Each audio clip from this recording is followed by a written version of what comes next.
The Proverbs, Chapter 1.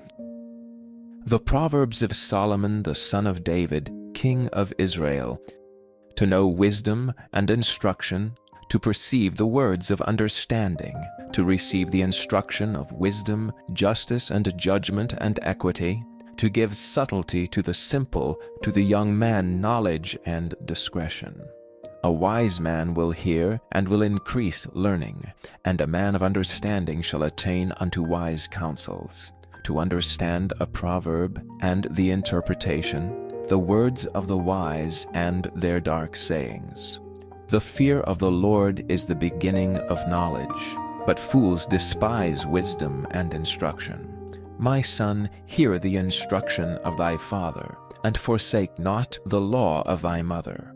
For they shall be an ornament of grace unto thy head, and chains about thy neck. My son, if sinners entice thee, consent thou not. If they say, Come with us, let us lay wait for blood, let us lurk privily for the innocent without cause. Let us swallow them up alive as the grave, and whole as those that go down into the pit. We shall find all precious substance, we shall fill our houses with spoil. Cast in thy lot among us, let us all have one purse. My son, walk not thou in the way with them. Refrain thy foot from their path, for their feet run to evil and make haste to shed blood. Surely in vain the net is spread in the sight of any bird, and they lay wait for their own blood, they lurk privily for their own lives. So are the ways of every one that is greedy of gain, which taketh away the life of the owners thereof. Wisdom crieth without, she uttereth her voice in the streets. She crieth in the chief place of concourse, in the openings of the gates. In the city she uttereth her words, saying, How long, ye simple ones, will ye love simplicity? And the scorners delight in their scorning, and fools hate knowledge. Turn you at my reproof. Behold, I will pour out my spirit unto you, I will make known my words unto you. Because I have called, and ye refused, I have stretched out my hand, and no man regarded. But ye have set at naught all my counsel, and would none of my reproof. I also will laugh at your calamity. I will mock when your fear cometh. When your fear cometh as desolation, and your destruction cometh as a whirlwind, when distress and anguish cometh upon you. Then shall they call upon me, but I will not answer. They shall seek me early, but they shall not find me. For they that hated knowledge, and did not choose the fear of the Lord, they would none of my counsel. They despised all my reproof. Therefore shall they eat of the fruit of their own way, and be filled with their own devices. For the turning away of the simple shall slay them, and the prosperity of fools shall destroy them. But whosoever hearkeneth unto me shall dwell safely, and shall be quiet from fear of evil. Chapter 2. My son, if thou wilt receive my words, and hide my commandments with thee, so that thou incline thine ear unto wisdom, and apply thine heart to understanding, yea, if thou criest after knowledge, and liftest up thy voice for understanding, if thou seekest her as silver, and searchest for her as for hid treasures, then shalt thou understand the fear of the Lord, and find the knowledge of God.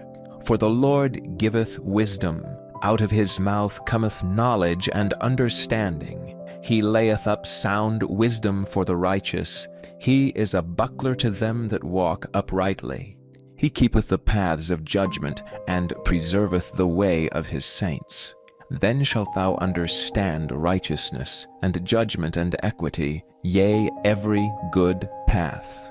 When wisdom entereth into thine heart, and knowledge is pleasant unto thy soul, discretion shall preserve thee, understanding shall keep thee, to deliver thee from the way of the evil man, from the man that speaketh froward things, who leave the paths of uprightness to walk in the ways of darkness, who rejoice to do evil, and delight in the frowardness of the wicked, whose ways are crooked, and they froward in their paths, to deliver thee from the strange woman, even from the stranger which flattereth with her words, which forsaketh the guide of her youth, and forgetteth the covenant of her God.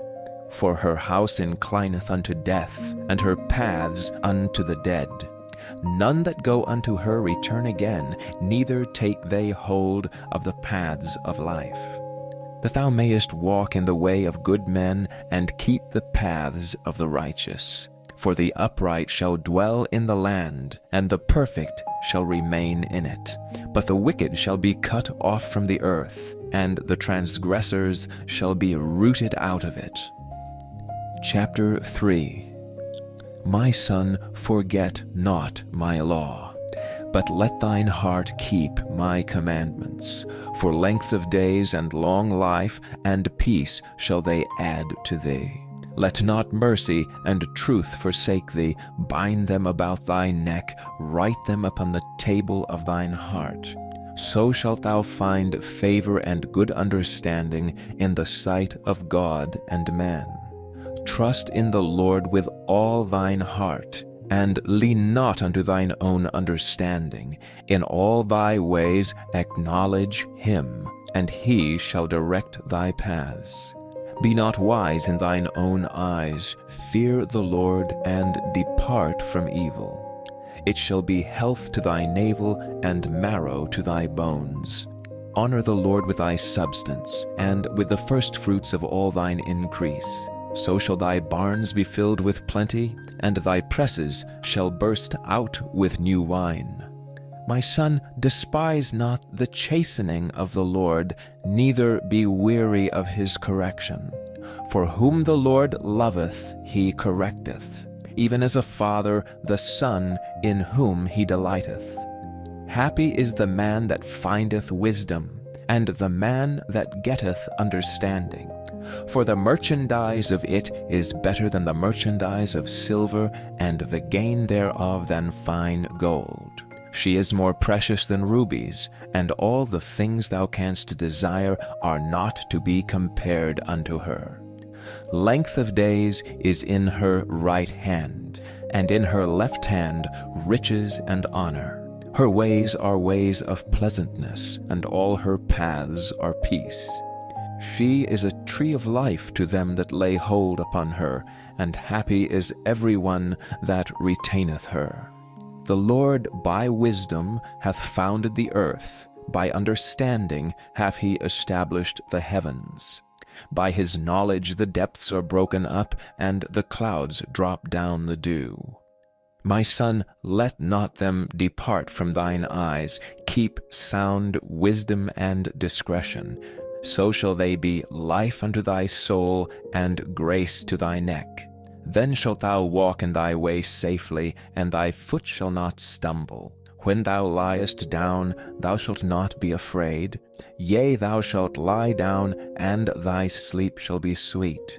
Be not afraid of sudden fear, neither of the desolation of the wicked when it cometh. For the Lord shall be thy confidence, and shall keep thy foot from being taken. Withhold not good from them to whom it is due, when it is in the power of thine hand to do it. Say not unto thy neighbor, Go and come again, and tomorrow I will give it, when thou hast it by thee. Devise not evil against thy neighbor, seeing he dwelleth securely by thee.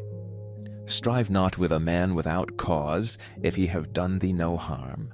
Envy thou not the oppressor, and choose none of his ways.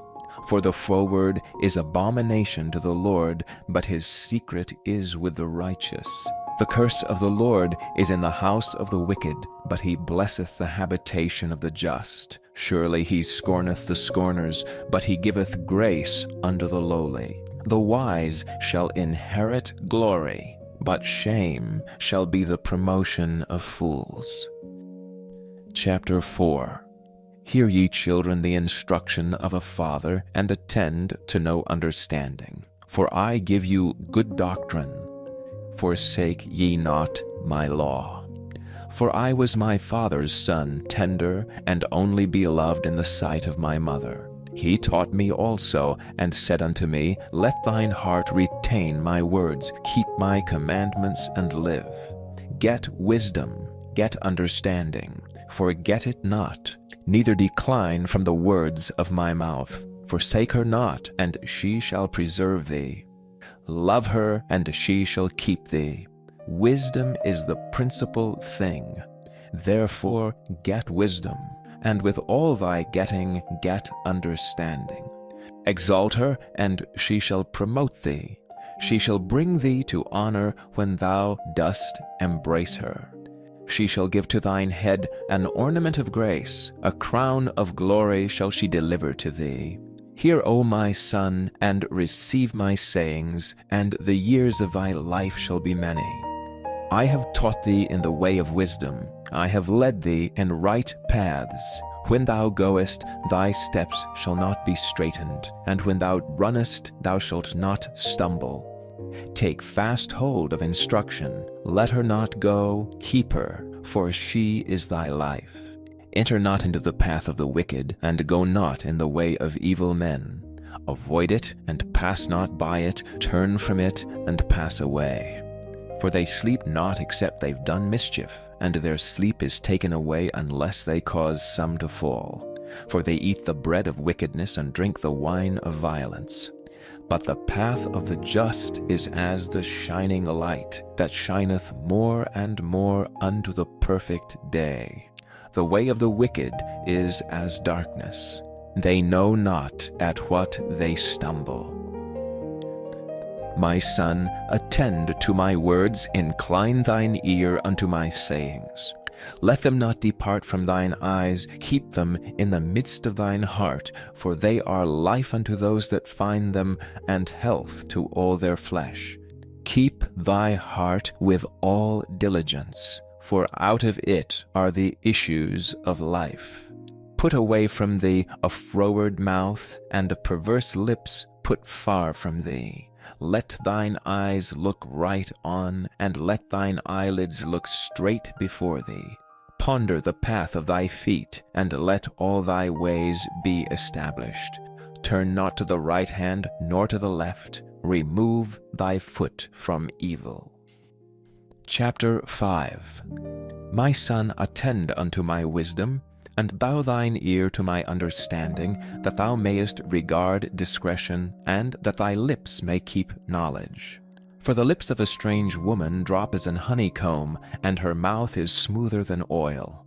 But her end is bitter as wormwood, sharp as a two-edged sword. Her feet go down to death. Her steps take hold on hell. Lest thou shouldest ponder the path of life, her ways are movable, that thou canst not know them. Hear me now therefore, O ye children, and depart not from the words of my mouth. Remove thy way far from her, and come not nigh the door of her house, lest thou give thine honor unto others, and thy years unto the cruel. Lest strangers be filled with thy wealth, and thy labors be in the house of a stranger. And thou mourn at the last, when thy flesh and thy body are consumed, and say, How have I hated instruction, and my heart despised reproof, and have not obeyed the voice of my teachers, nor inclined mine ear to them that instructed me. I was almost in all evil in the midst of the congregation and assembly. Drink waters out of thine own cistern, and running waters out of thine own well. Let thy fountains be dispersed abroad, and rivers of waters in the streets. Let them be only thine, and not strangers with thee. Let thy fountain be blessed, and rejoice with the wife of thy youth. Let her be as the loving hind and pleasant roe. Let her breast satisfy thee at all times, and be thou ravished always with her love.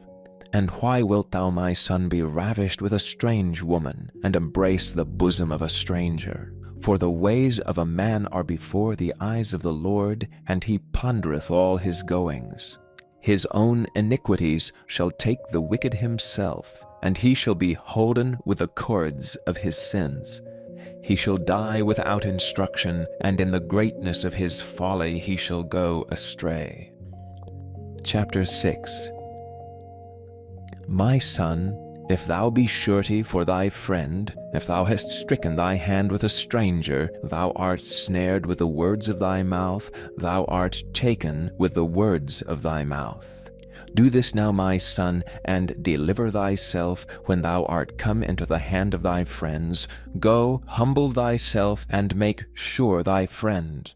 Give not sleep to thine eyes, nor slumber to thine eyelids. Deliver thyself as a roe from the hand of the hunter, and as a bird from the hand of the fowler. Go to the ant, thou sluggard. Consider her ways and be wise, which having no guide, overseer, or ruler, provideth her meat in the summer, and gathereth her food in the harvest. How long wilt thou sleep, O sluggard? When wilt thou arise out of thy sleep? Yet a little sleep, a little slumber, a little folding of the hands to sleep, so shall thy poverty come as one that travelleth, and thy want as an armed man. A naughty person, a wicked man, walketh with a froward mouth. He winketh with his eyes, he speaketh with his feet, he teacheth with his fingers. Frowardness is in his heart. He deviseth mischief continually. He soweth discord. Therefore shall his calamity come suddenly. Suddenly shall he be broken without remedy. These 6 things doth the Lord hate. Yea, 7 are an abomination unto him: a proud look, a lying tongue, and hands that shed innocent blood, an heart that deviseth wicked imaginations, feet that be swift in running to mischief, a false witness that speaketh lies, and he that soweth discord among brethren. My son, keep thy father's commandment, and forsake not the law of thy mother. Bind them continually upon thine heart, and tie them about thy neck. When thou goest, it shall lead thee. When thou sleepest, it shall keep thee. And when thou wakest, it shall talk with thee.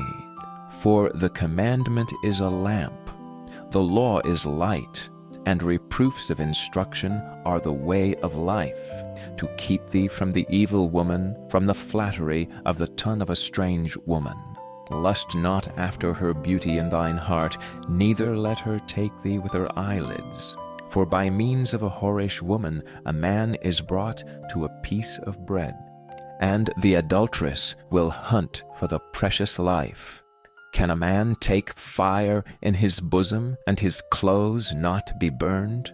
Can one go up on hot coals, and his feet not be burned? So he that goeth in to his neighbor's wife, whosoever toucheth her shall not be innocent.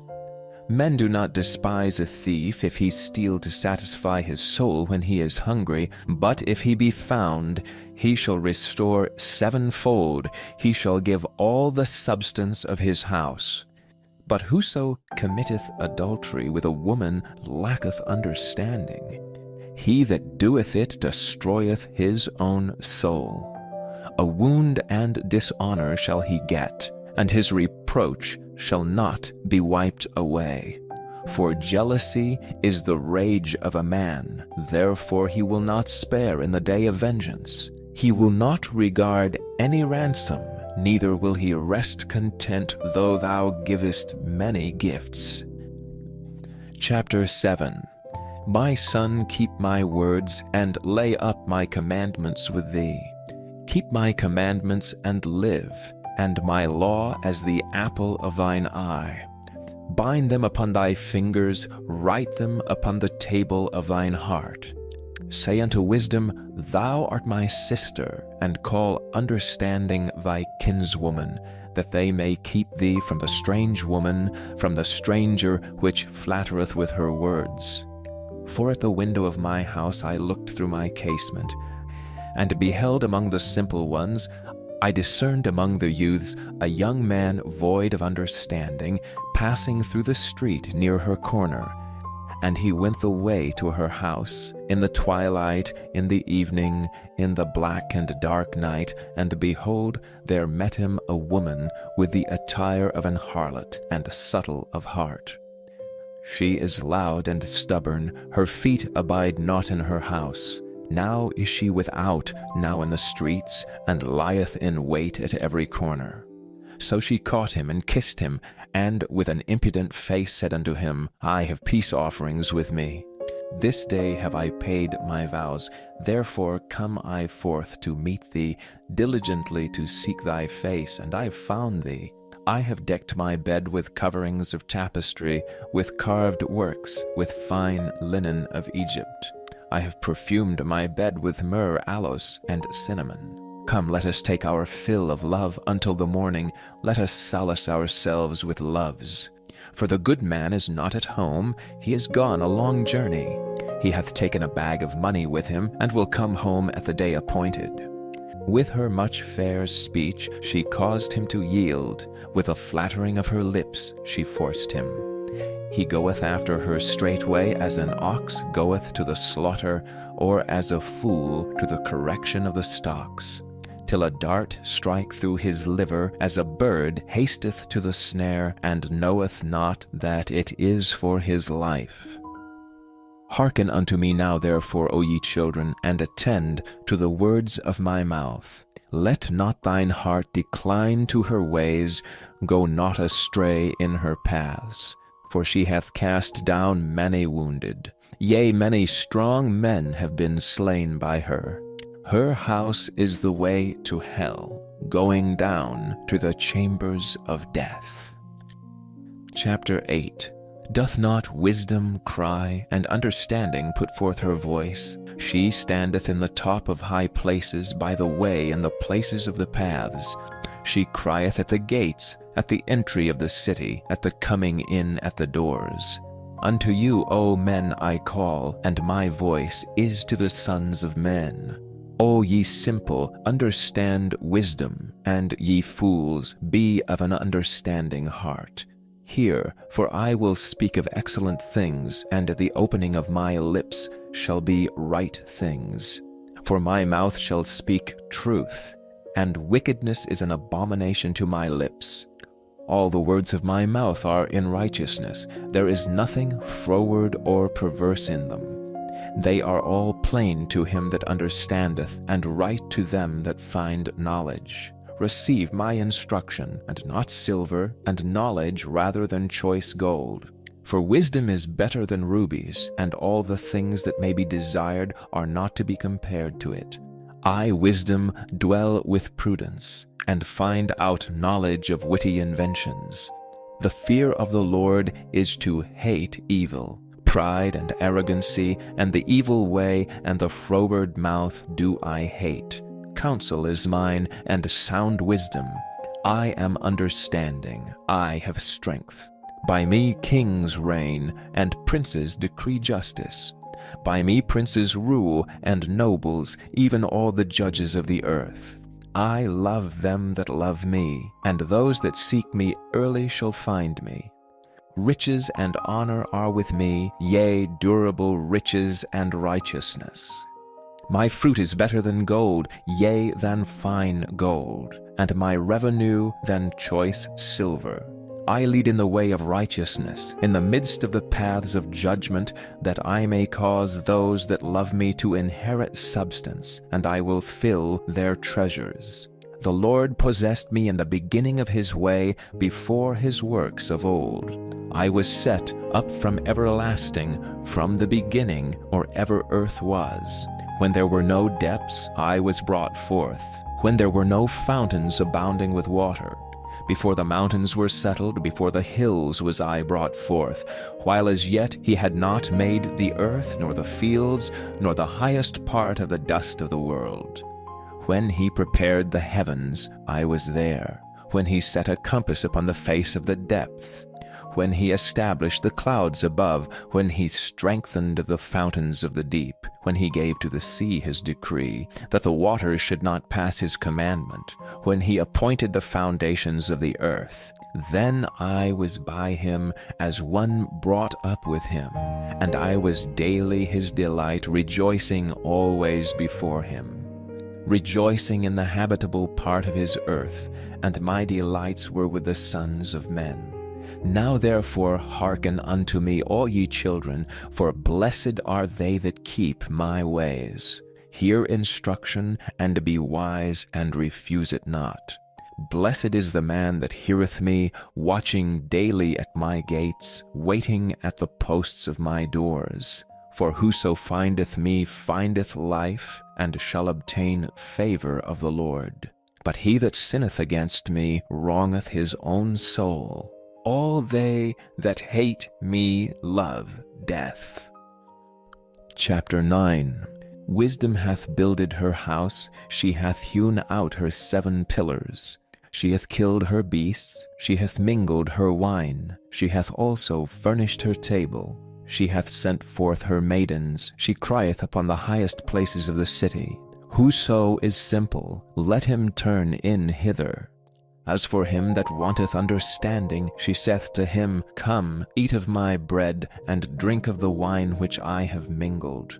Forsake the foolish, and live, and go in the way of understanding. He that reproveth a scorner getteth to himself shame, and he that rebuketh a wicked man getteth himself a blot.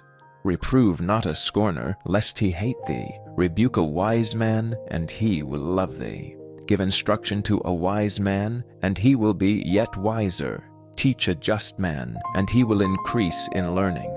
The fear of the Lord is the beginning of wisdom, and the knowledge of the holy is understanding. For by me thy days shall be multiplied, and the years of thy life shall be increased. If thou be wise, thou shalt be wise for thyself, but if thou scornest, thou alone shalt bear it. A foolish woman is clamorous, she is simple and knoweth nothing. For she sitteth at the door of her house, on a seat in the high places of the city, to call passengers who go right on their ways. Whoso is simple, let him turn in hither. And as for him that wanteth understanding, she saith to him, Stolen waters are sweet, and bread eaten in secret is pleasant. But he knoweth not that the dead are there, and that her guests are in the depths of hell. Chapter 10. The Proverbs of Solomon. A wise son maketh a glad father, but a foolish son is the heaviness of his mother. Treasures of wickedness profit nothing, but righteousness delivereth from death. The Lord will not suffer the soul of the righteous to famish, but he casteth away the substance of the wicked. He becometh poor that dealeth with a slack hand, but the hand of the diligent maketh rich. He that gathereth in summer is a wise son, but he that sleepeth in harvest is a son that causeth shame. Blessings are upon the head of the just, but violence covereth the mouth of the wicked. The memory of the just is blessed, but the name of the wicked shall rot. The wise in heart will receive commandments, but a prating fool shall fall. He that walketh uprightly walketh surely, but he that perverteth his ways shall be known. He that winketh with the eye causeth sorrow, but a prating fool shall fall. The mouth of a righteous man is a well of life, but violence covereth the mouth of the wicked. Hatred stirreth up strifes, but love covereth all sins. In the lips of him that hath understanding wisdom is found, but a rod is for the back of him that is void of understanding. Wise men lay up knowledge, but the mouth of the foolish is near destruction. The rich man's wealth is his strong city, the destruction of the poor is their poverty. The labor of the righteous tendeth to life, the fruit of the wicked is sin. He is in the way of life that keepeth instruction, but he that refuseth reproof erreth. He that hideth hatred with lying lips, and he that uttereth a slander is a fool. In the multitude of words there wanteth not sin, but he that refraineth his lips is wise. The tongue of the just is as choice silver, the heart of the wicked is little worth. The lips of the righteous feed many, but fools die for want of wisdom. The blessing of the Lord it maketh rich, and he addeth no sorrow with it. It is as sport to a fool to do mischief, but a man of understanding hath wisdom. The fear of the wicked it shall come upon him, but the desire of the righteous shall be granted. As the whirlwind passeth, so is the wicked no more, but the righteous is an everlasting foundation. As vinegar to the teeth, and as smoke to the eyes, so is the sluggard to them that send him. The fear of the Lord prolongeth days, but the years of the wicked shall be shortened. The hope of the righteous shall be gladness, but the expectation of the wicked shall perish. The way of the Lord is strength to the upright, but destruction shall be to the workers of iniquity.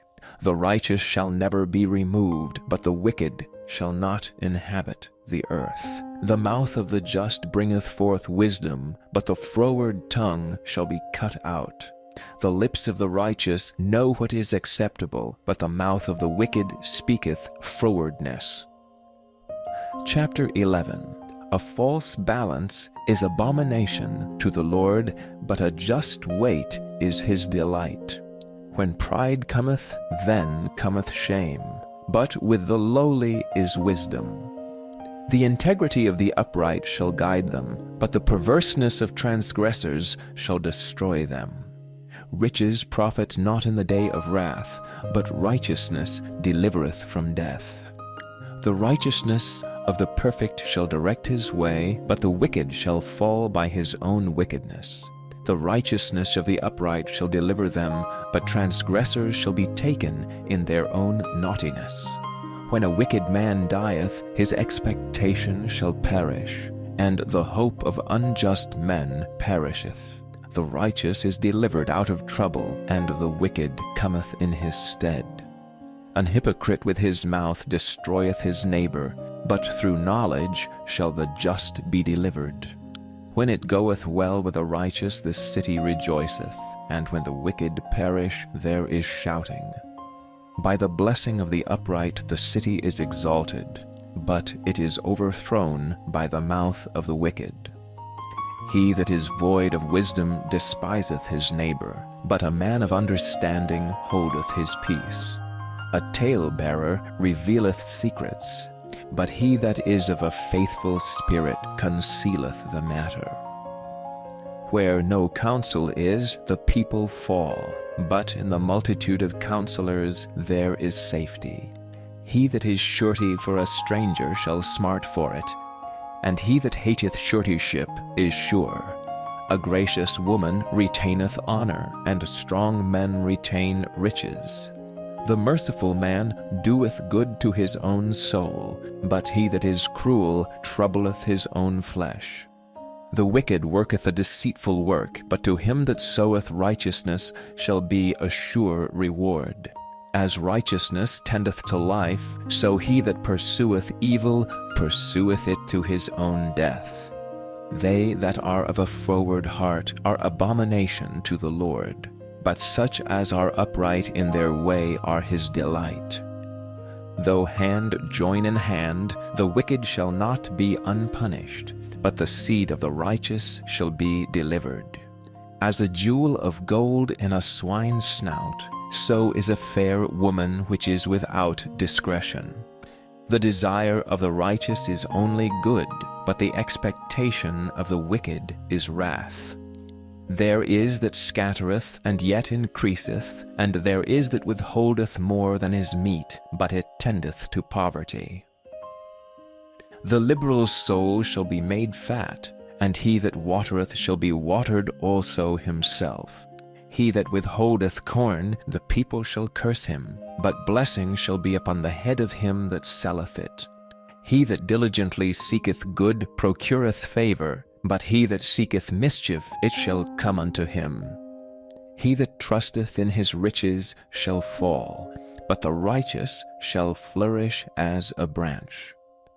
He that troubleth his own house shall inherit the wind, and the fool shall be servant to the wise of heart.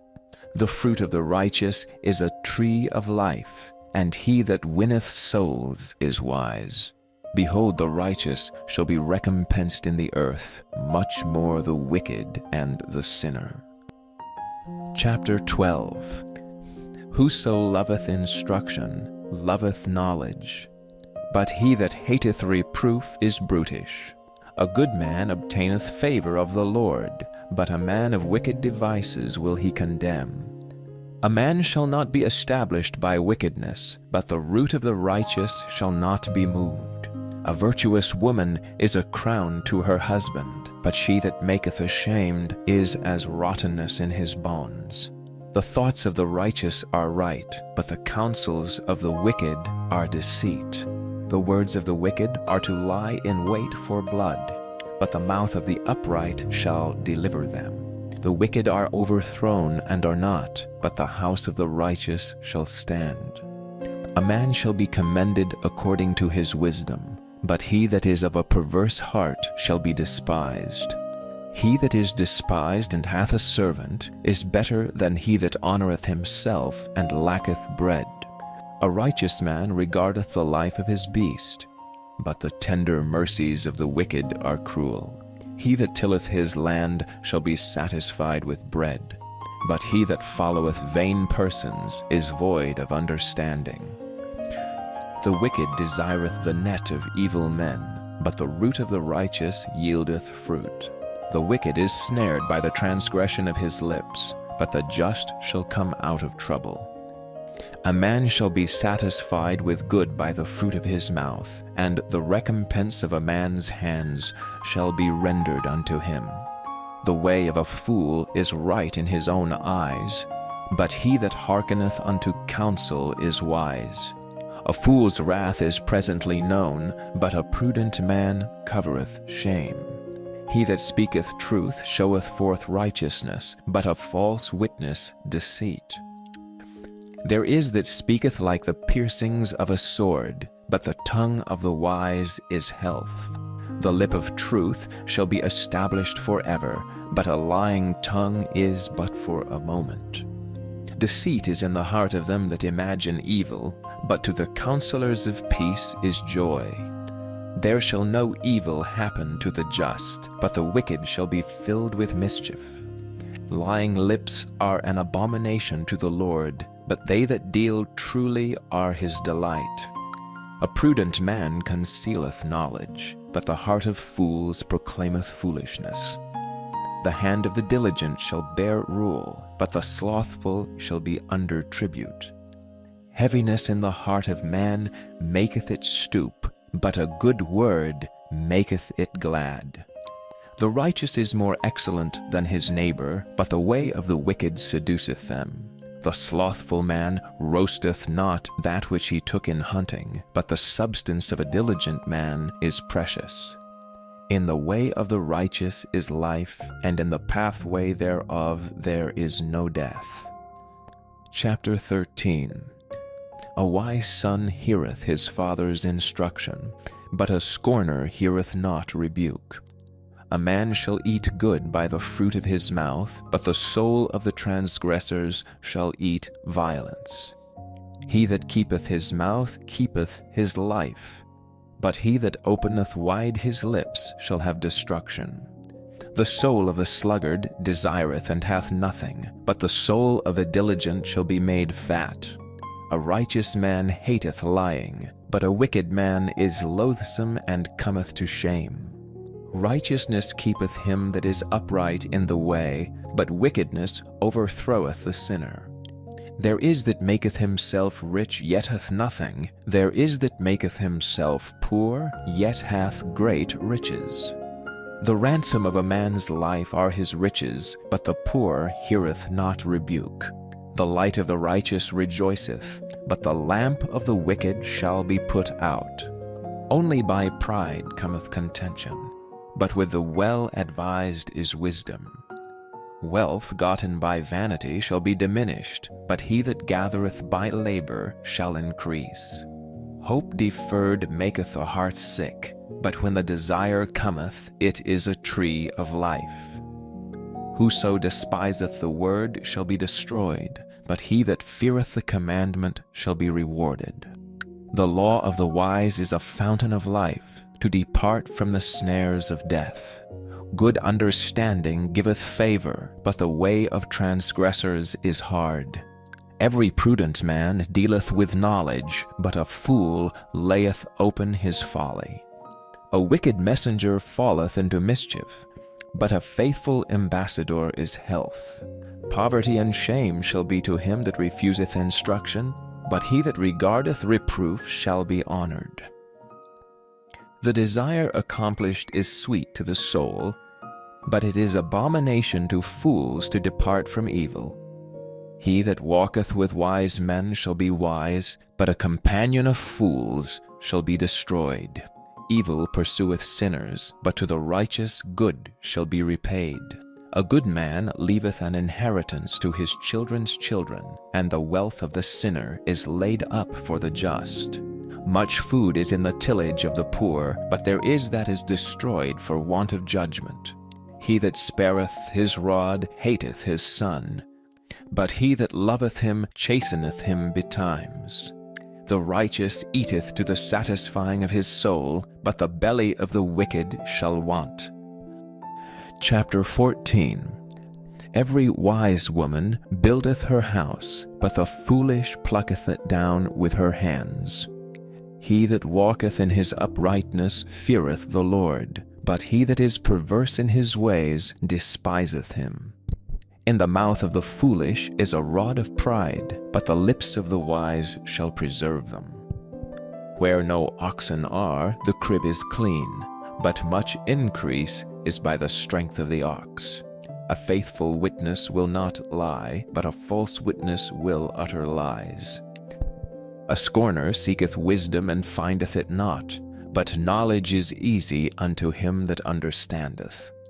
Go from the presence of a foolish man, when thou perceivest not in him the lips of knowledge.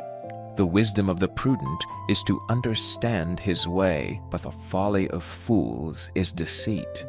Fools make a mock at sin, but among the righteous there is favor. The heart knoweth his own bitterness, and a stranger doth not intermeddle with his joy. The house of the wicked shall be overthrown, but the tabernacle of the upright shall flourish. There is a way which seemeth right unto a man, but the end thereof are the ways of death. Even in laughter the heart is sorrowful, and the end of that mirth is heaviness. The backslider in heart shall be filled with his own ways, and a good man shall be satisfied from himself. The simple believeth every word, but the prudent man looketh well to his going. A wise man feareth, and departeth from evil, but the fool rageth and is confident. He that is soon angry dealeth foolishly, and a man of wicked devices is hated. The simple inherit folly, but the prudent are crowned with knowledge. The evil bow before the good, and the wicked at the gates of the righteous. The poor is hated even of his own neighbor, but the rich hath many friends. He that despiseth his neighbor sinneth, but he that hath mercy on the poor, happy is he. Do they not err that devise evil? But mercy and truth shall be to them that devise good. In all labor there is profit, but the talk of the lips tendeth only to penury. The crown of the wise is their riches, but the foolishness of fools is folly. A true witness delivereth souls, but a deceitful witness speaketh lies. In the fear of the Lord is strong confidence, and his children shall have a place of refuge. The fear of the Lord is a fountain of life, to depart from the snares of death. In the multitude of people is the king's honor, but in the want of people is the destruction of the prince. He that is slow to wrath is of great understanding, but he that is hasty of spirit exalteth folly. A sound heart is the life of the flesh, but envy the rottenness of the bones. He that oppresseth the poor reproacheth his Maker, but he that honoureth him hath mercy on the poor. The wicked is driven away in his wickedness, but the righteous have hope in his death. Wisdom resteth in the heart of him that hath understanding, but that which is in the midst of fools is made known. Righteousness exalteth a nation, but sin is a reproach to any people. The king's favor is toward a wise servant, but his wrath is against him that causeth shame. Chapter 15. A soft answer turneth away wrath, but grievous words stir up anger. The tongue of the wise useth knowledge aright, but the mouth of fools poureth out foolishness. The eyes of the Lord are in every place, beholding the evil and the good. A wholesome tongue is a tree of life, but perverseness therein is a breach in the spirit. A fool despiseth his father's instruction, but he that regardeth reproof is prudent. In the house of the righteous is much treasure, but in the revenues of the wicked is trouble. The lips of the wise disperse knowledge, but the heart of the foolish doeth not so. The sacrifice of the wicked is an abomination to the Lord, but the prayer of the upright is his delight. The way of the wicked is an abomination unto the Lord, but he loveth him that followeth after righteousness. Correction is grievous unto him that forsaketh the way, and he that hateth reproof shall die. Hell and destruction are before the Lord, how much more than the hearts of the children of men? A scorner loveth not one that reproveth him, neither will he go unto the wise. A merry heart maketh a cheerful countenance, but by sorrow of the heart the spirit is broken. The heart of him that hath understanding seeketh knowledge, but the mouth of fools feedeth on foolishness. All the days of the afflicted are evil, but he that is of a merry heart hath a continual feast. Better is little with the fear of the Lord than great treasure and trouble therewith. Better is a dinner of herbs where love is than a stalled ox and hatred therewith. A wrathful man stirreth up strife, but he that is slow to anger appeaseth strife. The way of the slothful man is as an hedge of thorns, but the way of the righteous is made plain. A wise son maketh a glad father, but a foolish man despiseth his mother. Folly is joy to him that is destitute of wisdom, but a man of understanding walketh uprightly. Without counsel purposes are disappointed, but in the multitude of counselors they are established. A man hath joy by the answer of his mouth, and a word spoken in due season, how good it is! The way of life is above to the wise, that he may depart from hell beneath. The Lord will destroy the house of the proud, but he will establish the border of the widow. The thoughts of the wicked are an abomination to the Lord, but the words of the pure are pleasant words. He that is greedy of gain troubleth his own house, but he that hateth gifts shall live. The heart of the righteous studieth to answer, but the mouth of the wicked poureth out evil things. The Lord is far from the wicked, but he heareth the prayer of the righteous. The light of the eyes rejoiceth the heart, and a good report maketh the bones fat. The ear that heareth the reproof of life abideth among the wise. He that refuseth instruction despiseth his own soul, but he that heareth reproof getteth understanding. The fear of the Lord is the instruction of wisdom, and before honor is humility. Chapter 16.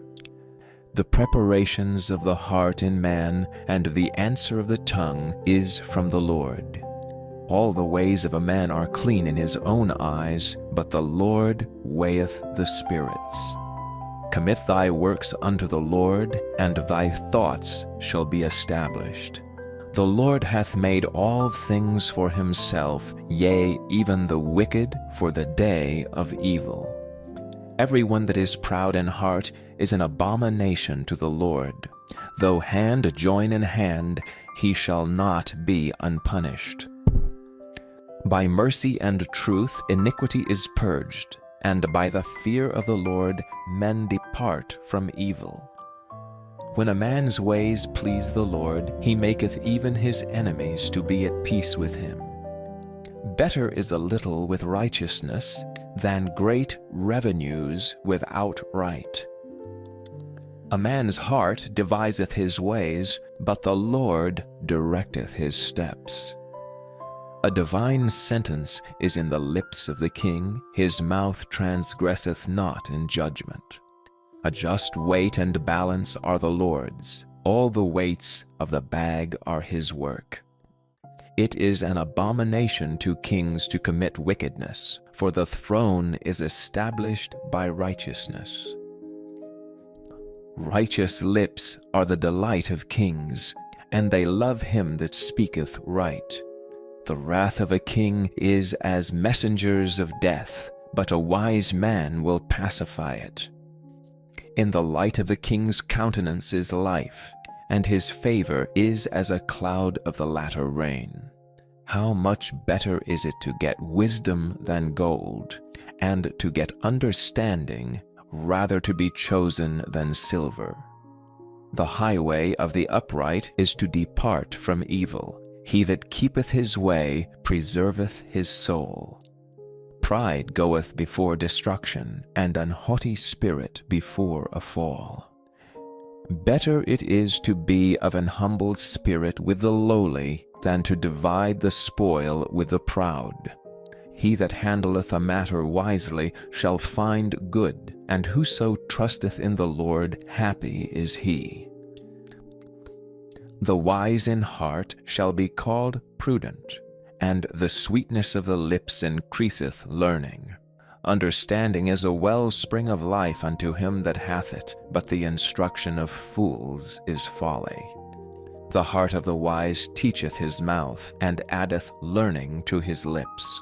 Pleasant words are as an honeycomb, sweet to the soul and health to the bones. There is a way that seemeth right unto a man, but the end thereof are the ways of death. He that laboureth for himself, for his mouth craveth it of him. An ungodly man diggeth up evil, and in his lips there is as a burning fire. A froward man soweth strife, and a whisperer separateth chief friends. A violent man enticeth his neighbor, and leadeth him into the way that is not good. He shutteth his eyes to devise froward things, moving his lips he bringeth evil to pass. The hoary head is a crown of glory, if it be found in the way of righteousness. He that is slow to anger is better than the mighty, and he that ruleth his spirit than he that taketh a city. The lot is cast into the lap, but the whole disposing thereof is of the Lord. Chapter 17. Better is a dry morsel and quietness therewith than an house full of sacrifices with strife. A wise servant shall have rule over a son that causeth shame, and shall have part of the inheritance among the brethren. The fining pot is for silver, and the furnace for gold, but the Lord trieth the hearts. A wicked doer giveth heed to false lips, and a liar giveth ear to a naughty tongue. Whoso mocketh the poor reproacheth his Maker. And he that is glad at calamities shall not be unpunished. Children's children are the crown of old men, and the glory of children are their fathers. Excellent speech becometh not a fool, much less do lying lips a prince. A gift is as a precious stone in the eyes of him that hath it. Whithersoever it turneth, it prospereth. He that covereth a transgression seeketh love, but he that repeateth a matter separateth very friends. A reproof entereth more into a wise man than 100 stripes into a fool. An evil man seeketh only rebellion. Therefore a cruel message shall be sent against him. Let a bear robbed of her whelps meet a man rather than a fool in his folly. Whoso rewardeth evil for good, evil shall not depart from his house. The beginning of strife is as when one letteth out water. Therefore leave off contention before it be meddled with. He that justifieth the wicked, and he that condemneth the just, even they both are abomination to the Lord. Wherefore is there a price in the hand of a fool to get wisdom, seeing he hath no heart to it? A friend loveth at all times, and a brother is born for adversity. A man void of understanding striketh hands, and becometh surety in the presence of his friend. He loveth transgression that loveth strife, and he that exalteth his gate seeketh destruction. He that hath a froward heart findeth no good, and he that hath a perverse tongue falleth into mischief. He that begetteth a fool doeth it to his sorrow, and the father of a fool hath no joy. A merry heart doeth good like a medicine, but a broken spirit drieth the bones. A wicked man taketh a gift out of the bosom to pervert the ways of judgment. Wisdom is before him that hath understanding, but the eyes of a fool are in the ends of the earth. A foolish son is a grief to his father, and bitterness to her that bare him. Also to punish the just is not good, nor to strike princes for equity.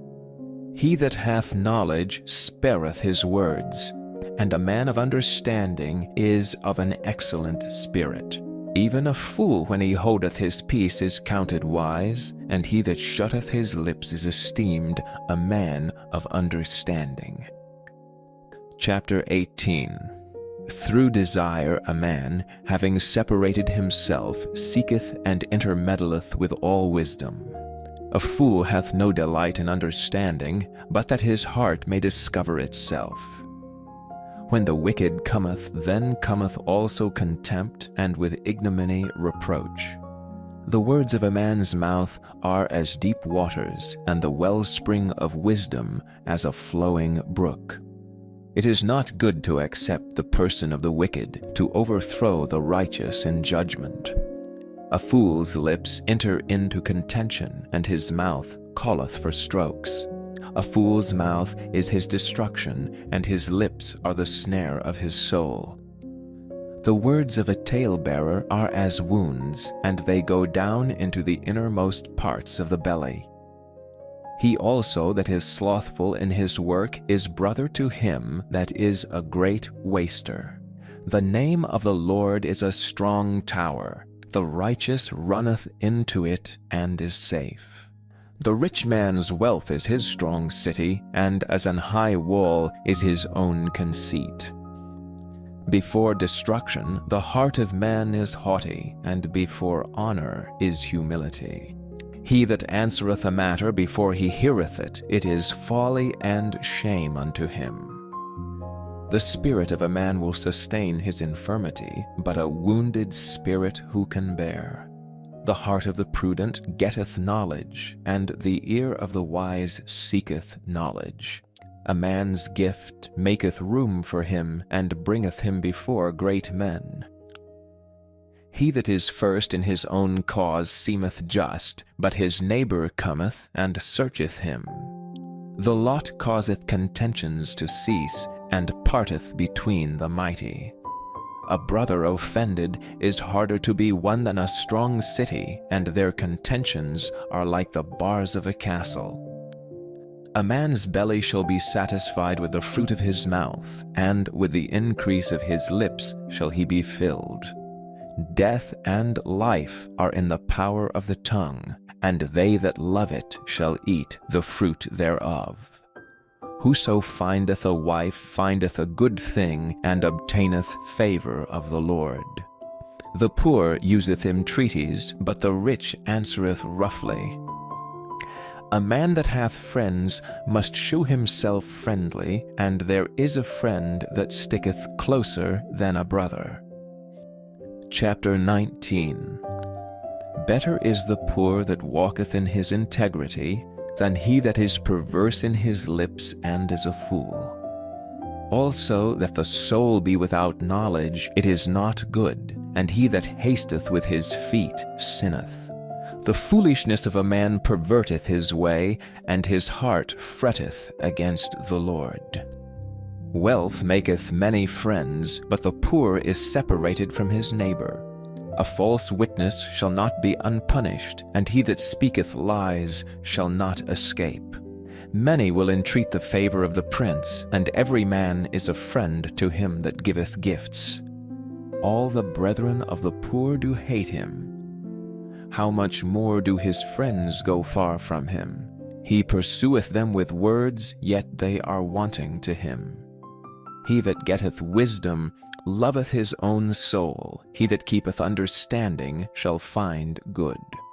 A false witness shall not be unpunished, and he that speaketh lies shall perish. Delight is not seemly for a fool, much less for a servant to have rule over princes. The discretion of a man deferreth his anger, and it is his glory to pass over a transgression. The king's wrath is as the roaring of a lion, but his favor is as dew upon the grass.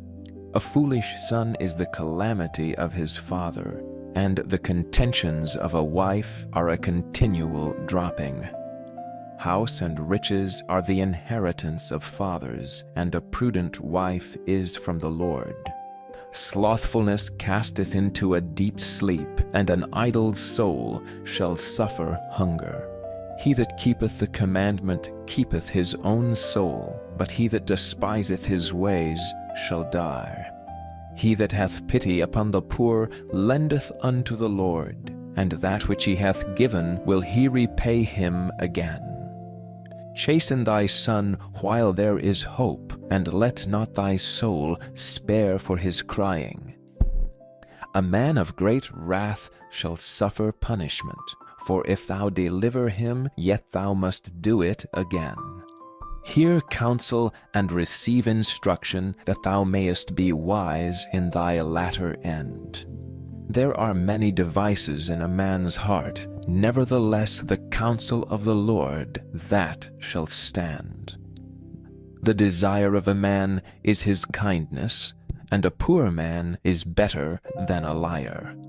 The fear of the Lord tendeth to life, and he that hath it shall abide satisfied. He shall not be visited with evil. A slothful man hideth his hand in his bosom, and will not so much as bring it to his mouth again.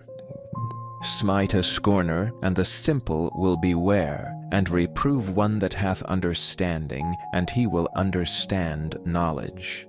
He that wasteth his father, and chaseth away his mother, is a son that causeth shame, and bringeth reproach. Cease, my son, to hear the instruction that causeth to err from the words of knowledge. An ungodly witness scorneth judgment, and the mouth of the wicked devoureth iniquity. Judgments are prepared for scorners, and stripes for the back of fools. Chapter 20. Wine is a mocker, strong drink is raging, and whosoever is deceived thereby is not wise. The fear of a king is as the roaring of a lion. Whoso provoketh him to anger sinneth against his own soul. It is an honor for a man to cease from strife, but every fool will be meddling. The sluggard will not plow by reason of the cold, therefore shall he beg in harvest and have nothing.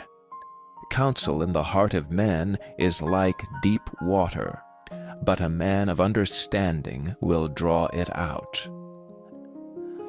Most men will proclaim every one his own goodness, but a faithful man who can find? The just man walketh in his integrity, his children are blessed after him. A king that sitteth in the throne of judgment scattereth away all evil with his eyes. Who can say, I have made my heart clean, I am pure from my sin? Divers weights and divers measures, both of them are like abomination to the Lord. Even a child is known by his doings, whether his work be pure and whether it be right. The hearing ear and the seeing eye the Lord hath made even both of them. Love not sleep, lest thou come to poverty. Open thine eyes, and thou shalt be satisfied with bread. It is not, saith the buyer, but when he is gone his way, then he boasteth. There is gold and a multitude of rubies, but the lips of knowledge are a precious jewel. Take his garment, that is surety for a stranger, and take a pledge of him for a strange woman. Bread of deceit is sweet to a man, but afterwards his mouth shall be filled with gravel. Every purpose is established by counsel, and with good advice make war. He that goeth about as a talebearer revealeth secrets, therefore meddle not with him that flattereth with his lips. Whoso curseth his father or his mother, his lamp shall be put out in obscure darkness. An inheritance may be gotten hastily at the beginning, but the end thereof shall not be blessed. Say not thou, I will recompense evil, but wait on the Lord, and he shall save thee. Divers weights are an abomination unto the Lord, and a false balance is not good. Men's goings are of the Lord. How can a man then understand his own way? It is a snare to a man who devoureth that which is holy, and after vows to make inquiry. A wise king scattereth the wicked, and bringeth the wheel over them. The spirit of man is the candle of the Lord, searching all the inward parts of the belly. Mercy and truth preserve the king, and his throne is upholden by mercy. The glory of young men is their strength, and the beauty of old men is the gray head. The blueness of a wound cleanseth away evil, so do stripes the inward parts of the belly. Chapter 21. The king's heart is in the hand of the Lord as the rivers of water. He turneth it whithersoever he will. Every way of a man is right in his own eyes, but the Lord pondereth the hearts. To do justice and judgment is more acceptable to the Lord than sacrifice. An high look and a proud heart, and the plowing of the wicked is sin.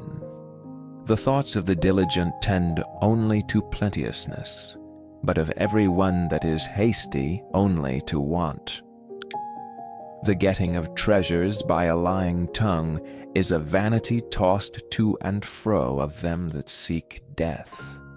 The robbery of the wicked shall destroy them, because they refuse to do judgment. The way of man is froward and strange, but as for the pure, his work is right. It is better to dwell in a corner of the housetop than with a brawling woman in a wide house. The soul of the wicked desireth evil. His neighbor findeth no favor in his eyes. When the scorner is punished, the simple is made wise, and when the wise is instructed, he receiveth knowledge.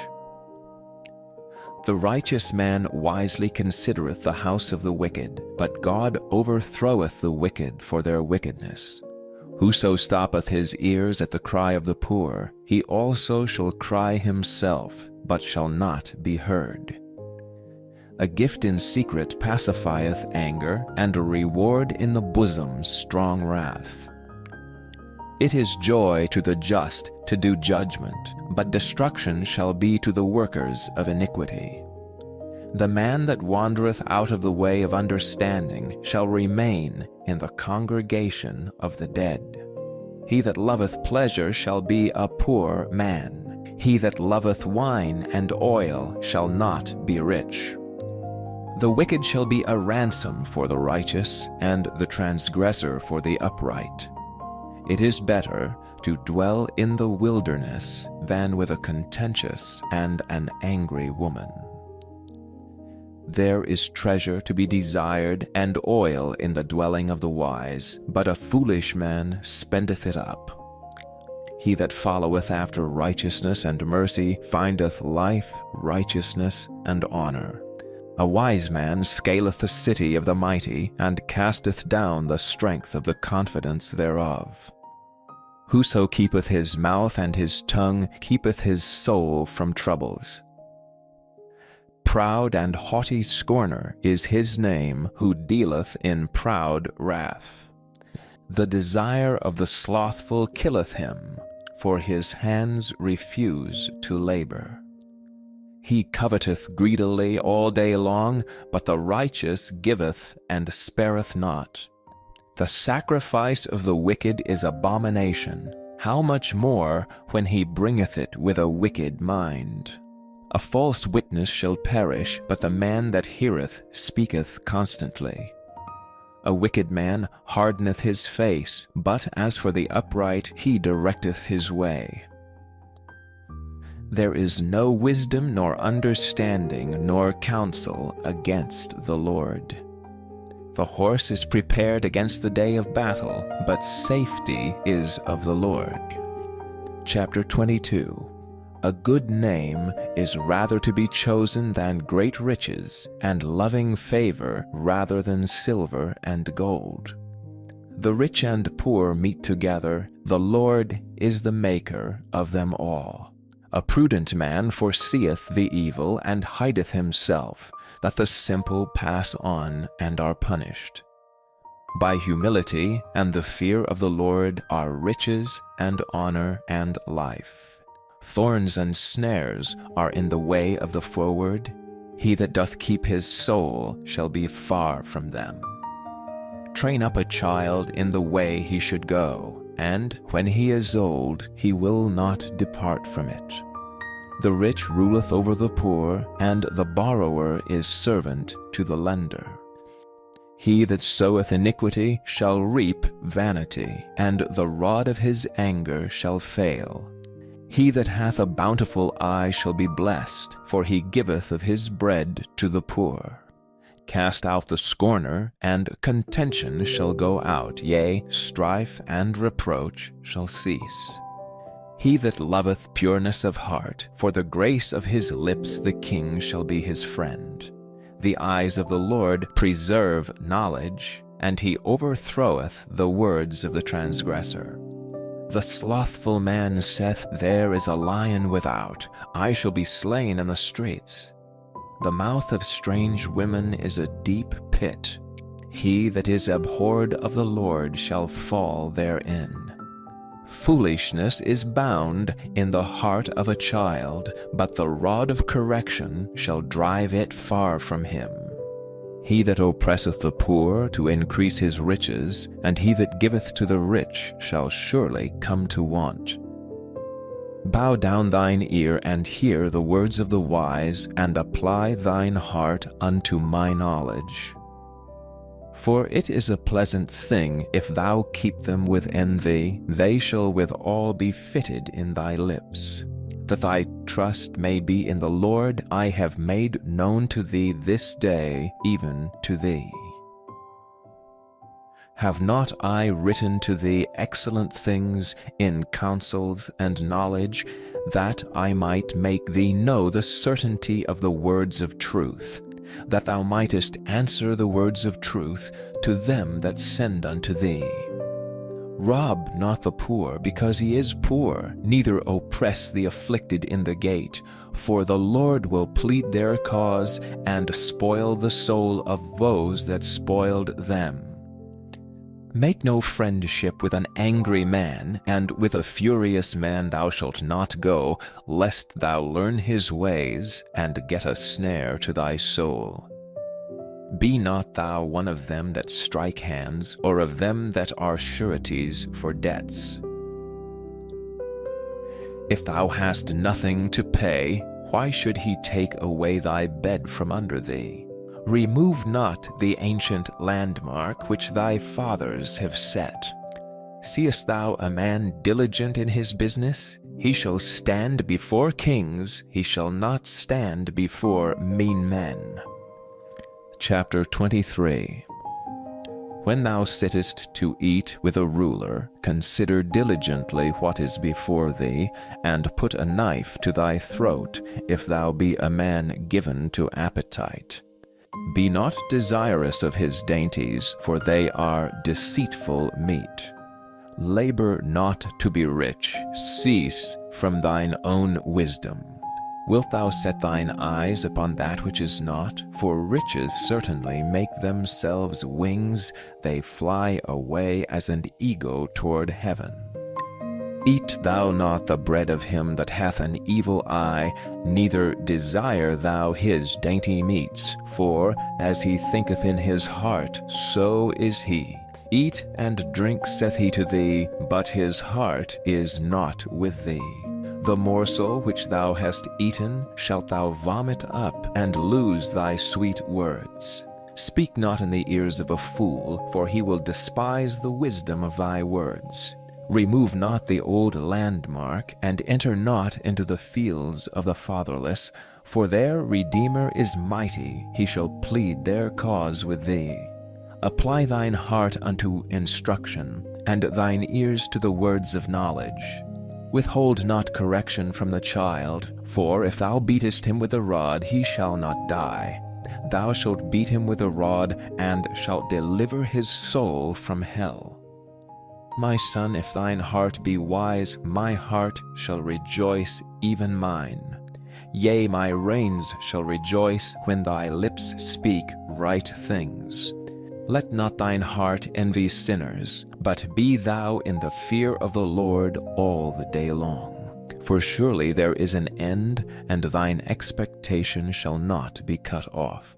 Hear thou, my son, and be wise, and guide thine heart in the way. Be not among wine-bibbers, among riotous eaters of flesh, for the drunkard and the glutton shall come to poverty, and drowsiness shall clothe a man with rags.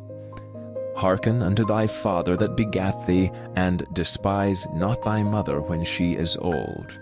Buy the truth and sell it not, also wisdom and instruction and understanding.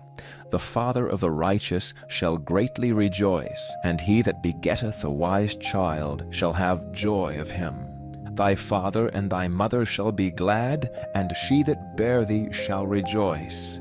My son, give me thine heart, and let thine eyes observe my ways. For a whore is a deep ditch, and a strange woman is a narrow pit. She also lieth in wait as for a prey, and increaseth the transgressors among men. Who hath woe? Who hath sorrow? Who hath contentions? Who hath babbling? Who hath wounds without cause? Who hath redness of eyes? They that tarry long at the wine, they that go to seek mixed wine. Look not thou upon the wine when it is red, when it giveth his color in the cup, when it moveth itself aright. At the last it biteth like a serpent, and stingeth like an adder. Thine eyes shall behold strange women, and thine heart shall utter perverse things. Yea, thou shalt be as he that lieth down in the midst of the sea, or as he that lieth upon the top of the mast. They have stricken me, shalt thou say, and I was not sick. They have beaten me, and I felt it not. When shall I awake? I will seek it yet again. Chapter 24. Be not thou envious against evil men, neither desire to be with them. For their heart studieth destruction, and their lips talk of mischief. Through wisdom is an house builded, and by understanding it is established, and by knowledge shall the chambers be filled with all precious and pleasant riches. A wise man is strong, yea, a man of knowledge increaseth strength. For by wise counsel shalt thou make thy war, and in multitude of counselors there is safety.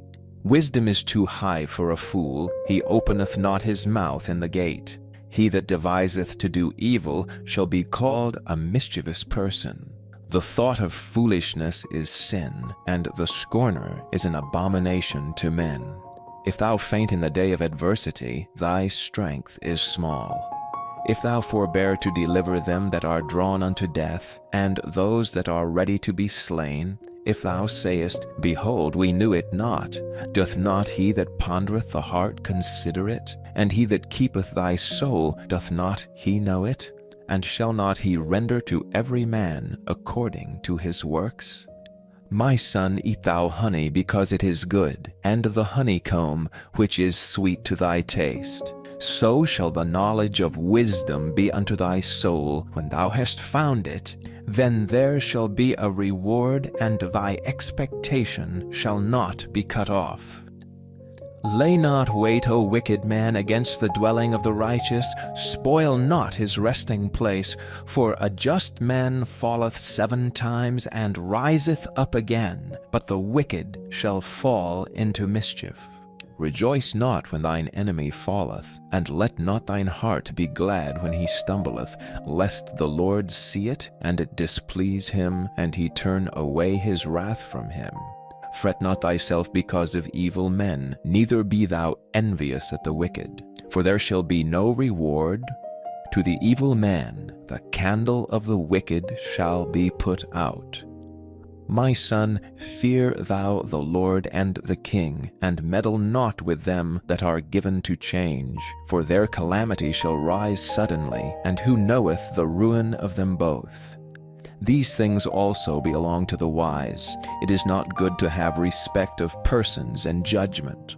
He that saith unto the wicked, Thou art righteous, him shall the people curse, nations shall abhor him. But to them that rebuke him shall be delight, and a good blessing shall come upon them. Every man shall kiss his lips that giveth a right answer. Prepare thy work without, and make it fit for thyself in the field, and afterwards build thine house. Be not a witness against thy neighbor without cause, and deceive not with thy lips. Say not, I will do so to him as he hath done to me. I will render to the man according to his work. I went by the field of the slothful, and by the vineyard of the man void of understanding, and lo, it was all grown over with thorns, and nettles had covered the face thereof, and the stone wall thereof was broken down. Then I saw and considered it well. I looked upon it and received instruction. Yet a little sleep, a little slumber, a little folding of the hands to sleep. So shall thy poverty come as one that travelleth, and thy want as an armed man. Chapter 25. These are also the Proverbs of Solomon, which the men of Hezekiah king of Judah copied out. It is the glory of God to conceal a thing, but the honor of kings is to search out a matter. The heaven for height, and the earth for depth, and the heart of kings is unsearchable. Take away the dross from the silver, and there shall come forth a vessel for the finer. Take away the wicked from before the king, and his throne shall be established in righteousness. Put not forth thyself in the presence of the king, and stand not in the place of great men, for it is better that it be said unto thee, Come up hither, than that thou shouldst be put lower in the presence of the prince whom thine eyes have seen. Go not forth hastily to strive, lest thou know not what to do in the end thereof, when thy neighbor hath put thee to shame. Debate thy cause with thy neighbor himself, and discover not a secret to another, lest he that heareth it put thee to shame, and thine infamy turn not away. A word fitly spoken is like apples of gold in pictures of silver. as an ear-ring of gold, and an ornament of fine gold, so is a wise reprover upon an obedient ear. As the cold of snow in the time of harvest, so is a faithful messenger to them that send him, for he refresheth the soul of his masters. Whoso boasteth himself of a false gift is like clouds and wind without rain. By long forbearing is a prince persuaded, and a soft tongue breaketh the bone. Hast thou found honey? Eat so much as is sufficient for thee, lest thou be filled therewith and vomit it. Withdraw thy foot from thy neighbor's house, lest he be weary of thee and so hate thee. A man that beareth false witness against his neighbor is a maul and a sword and a sharp arrow. Confidence in an unfaithful man in time of trouble is like a broken tooth and a foot out of joint. As he that taketh away a garment in cold weather, and as vinegar upon nitre, so is he that singeth songs to a heavy heart. If thine enemy be hungry, give him bread to eat, and if he be thirsty, give him water to drink. For thou shalt heap coals of fire upon his head, and the Lord shall reward thee. The north wind driveth away rain, so doth an angry countenance a backbiting tongue. It is better to dwell in the corner of a housetop than with a brawling woman and in a wild house. As cold waters to a thirsty soul, so is good news from a far country. A righteous man falling down before the wicked is as a troubled fountain and a corrupt spring. It is not good to eat much honey, so for men to search their own glory is not glory. He that hath no rule over his own spirit is like a city that is broken down and without walls. Chapter 26. As snow in summer and is rain in harvest, so honor is not seemly for a fool. As the bird by wandering, as the swallow by flying, so the curse causeless shall not come. A whip for the horse, a bridle for the ass, and a rod for the fool's back. Answer not a fool according to his folly, lest thou also be like unto him. Answer a fool according to his folly, lest he be wise in his own conceit. He that sendeth a message by the hand of a fool cutteth off the feet and drinketh damage. The legs of the lame are not equal, so is a parable in the mouth of fools. As he that bindeth a stone in a sling, so is he that giveth honor to a fool. As a thorn goeth up into the hand of a drunkard, so is a parable in the mouth of fools. The great God that formed all things both rewardeth the fool and rewardeth transgressors. As a dog returneth to his vomit, so a fool returneth to his folly. Seest thou a man wise in his own conceit? There is more hope of a fool than of him. The slothful man saith, There is a lion in the way, a lion is in the streets. As the door turneth upon his hinges, so doth the slothful upon his bed. The slothful hideth his hand in his bosom, it grieveth him to bring it again to his mouth. The sluggard is wiser in his own conceit than 7 men that can render a reason.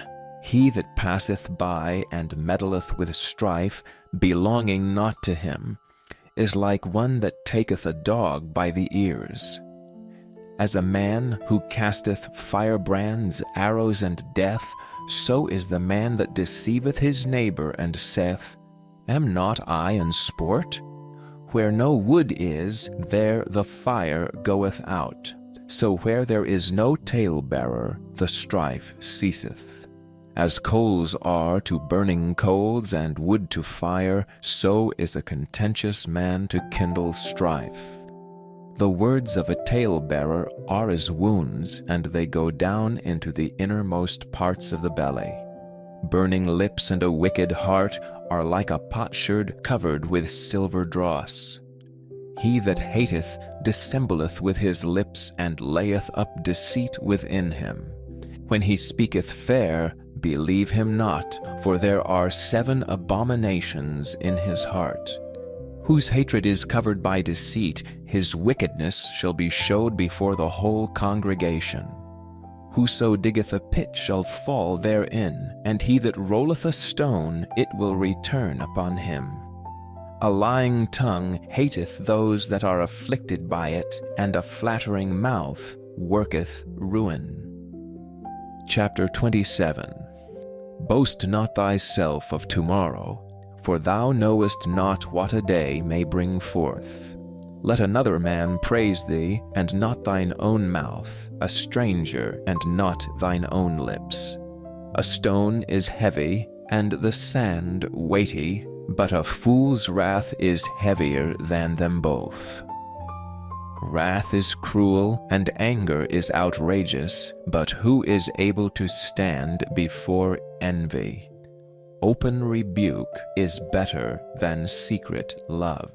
Faithful are the wounds of a friend, but the kisses of an enemy are deceitful.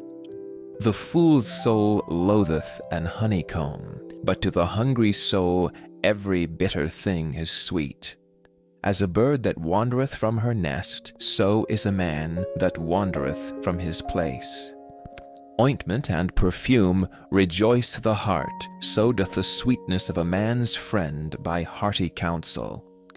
Thine own friend and thy father's friend forsake not, neither go into thy brother's house in the day of thy calamity, for better is a neighbor that is near than a brother far off.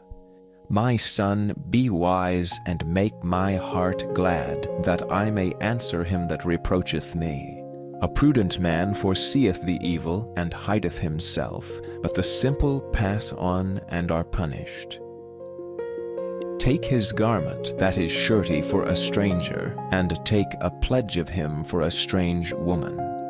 He that blesseth his friend with a loud voice, rising early in the morning, it shall be counted a curse to him. A continual dropping in a very rainy day, and a contentious woman are alike. Whosoever hideth her, hideth the wind, and the ointment of his right hand, which bewrayeth itself. Iron sharpeneth iron, so a man sharpeneth the countenance of his friend. Whoso keepeth the fig tree shall eat the fruit thereof, so he that waiteth on his master shall be honored. As in water face answereth to face, so the heart of man to man. Hell and destruction are never full, so the eyes of man are never satisfied. As the fining pot for silver, and the furnace for gold, so is a man to his praise. Though thou shouldest bray a fool in a mortar among wheat with a pestle, yet will not his foolishness depart from him. Be thou diligent to know the state of thy flocks, and look well to thy herds. For riches are not forever, and doth the crown endure to every generation? The hay appeareth, and the tender grass showeth itself, and herbs of the mountains are gathered. The lambs are for thy clothing, and the goats are the price of the field. And thou shalt have goats' milk enough for thy food, for the food of thy household, and for the maintenance for thy maidens. Chapter 28. The wicked flee when no man pursueth, but the righteous are bold as a lion. For the transgression of a land many are the princes thereof, but by a man of understanding and knowledge the state thereof shall be prolonged. A poor man that oppresseth the poor is like a sweeping rain which leaveth no food. They that forsake the law praise the wicked, but such as keep the law contend with them. Evil men understand not judgment, but they that seek the Lord understand all things. Better is the poor that walketh in his uprightness than he that is perverse in his ways, though he be rich. Whoso keepeth the law is a wise son. But he that is a companion of riotous men shameth his father. He that by usury and unjust gain increaseth his substance, he shall gather it for him that will pity the poor. He that turneth away his ear from hearing the law, even his prayer shall be abomination. Whoso causeth the righteous to go astray in an evil way, he shall fall himself into his own pit, but the upright shall have good things in possession. The rich man is wise in his own conceit, but the poor that hath understanding searcheth him out.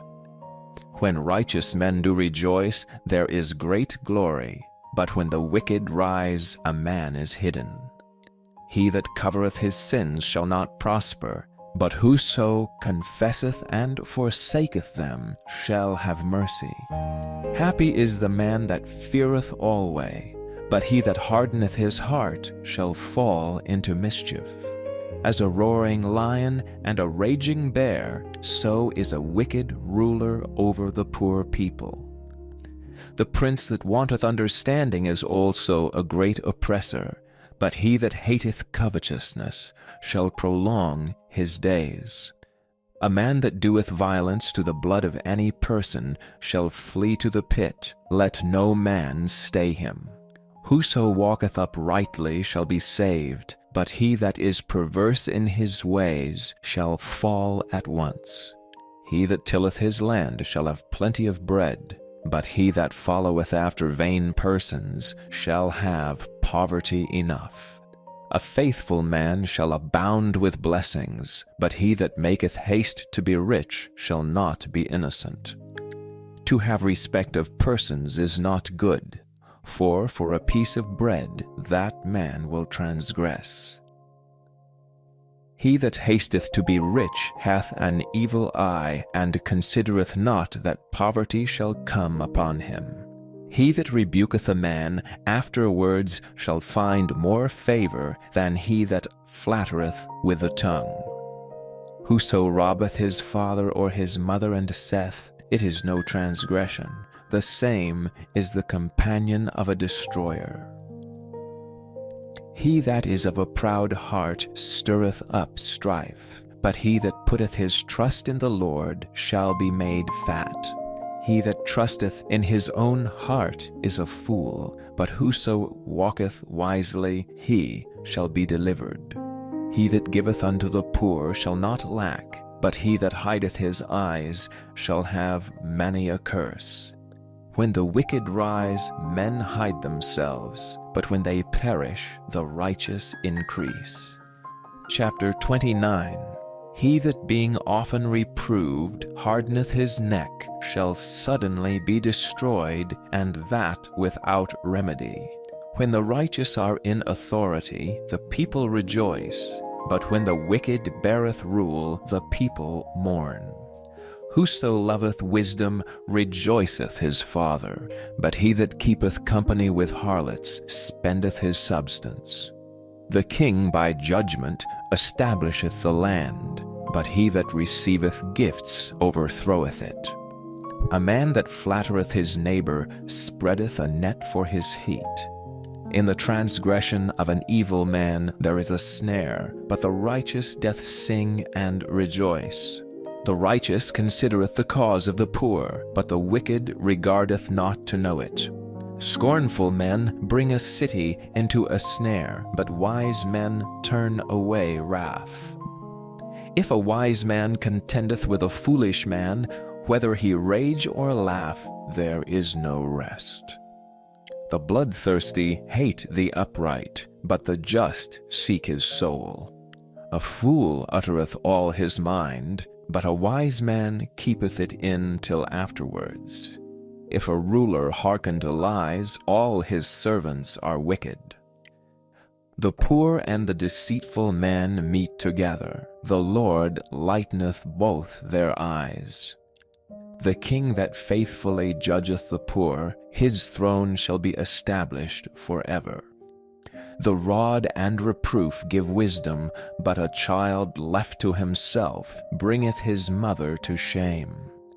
When the wicked are multiplied, transgression increaseth, but the righteous shall see their fall.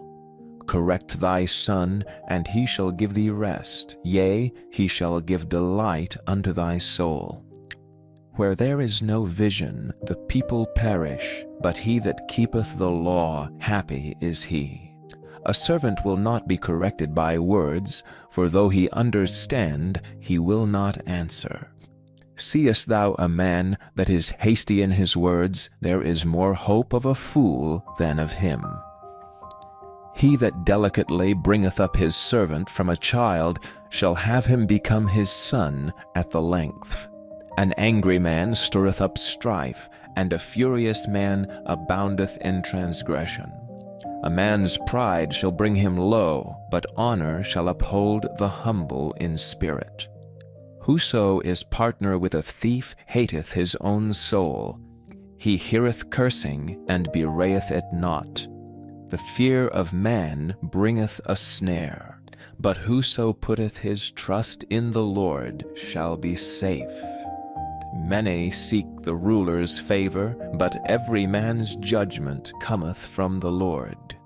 An unjust man is an abomination to the just, and he that is upright in the way is abomination to the wicked. Chapter 30.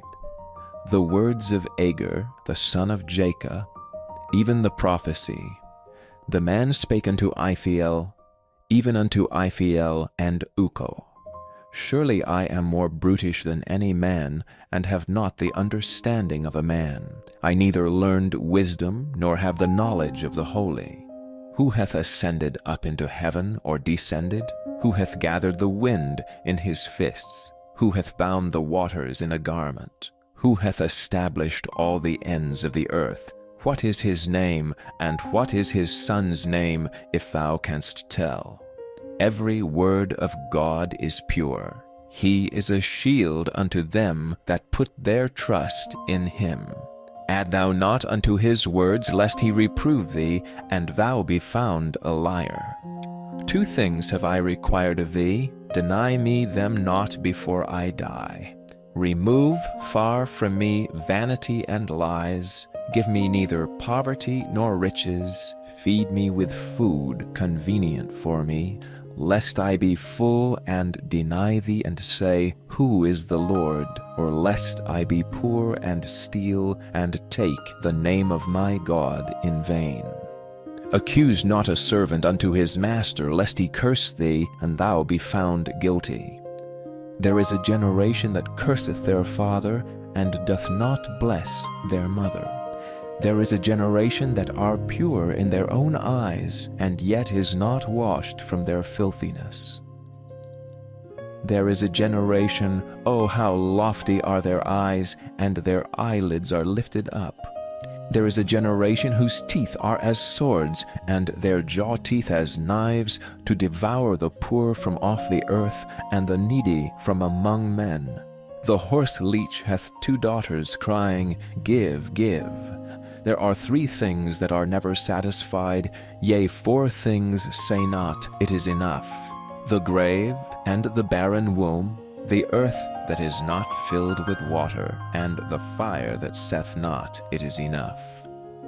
The eye that mocketh at his father, and despiseth to obey his mother, the ravens of the valley shall pick it out, and the young eagles shall eat it. There be 3 things which are too wonderful for me, yea, 4 which I know not. The way of an eagle in the air, the way of a serpent upon a rock, the way of a ship in the midst of the sea, and the way of a man with a maid.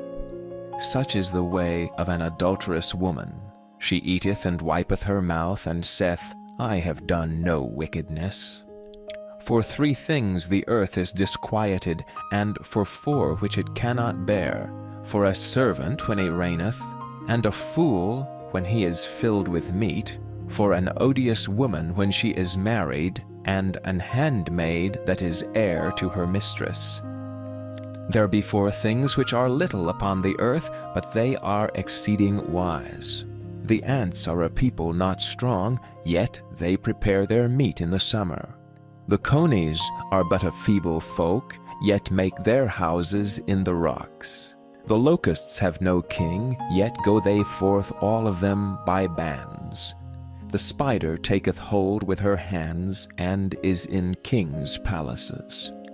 There be 3 things which go well, yea, 4 are comely in going. A lion which is strongest among beasts, and turneth not away for any. A greyhound, and he-goat also, and a king, against whom there is no rising up. If thou hast done foolishly in lifting up thyself, or if thou hast thought evil, lay thine hand upon thy mouth. Surely the churning of milk bringeth forth butter, and the wringing of the nose bringeth forth blood, so the forcing of wrath bringeth forth strife. Chapter 31. The words of King Lemuel, the prophecy that his mother taught him. What, my son, and what the son of my womb, and what the son of my vows? Give not thy strength unto women, nor thy ways to that which destroyeth kings. It is not for kings, O Lemuel, it is not for kings to drink wine, nor for princes strong drink, lest they drink and forget the law, and pervert the judgment of any of the afflicted. Give strong drink unto him that is ready to perish, and wine unto those that be of heavy hearts. Let him drink and forget his poverty, and remember his misery no more. Open thy mouth for the dumb in the cause of all such as are appointed to destruction. Open thy mouth, judge righteously, and plead the cause of the poor and needy. Who can find a virtuous woman? For her price is far above rubies. The heart of her husband doth safely trust in her, so that he shall have no need of spoil. She will do him good and not evil all the days of her life.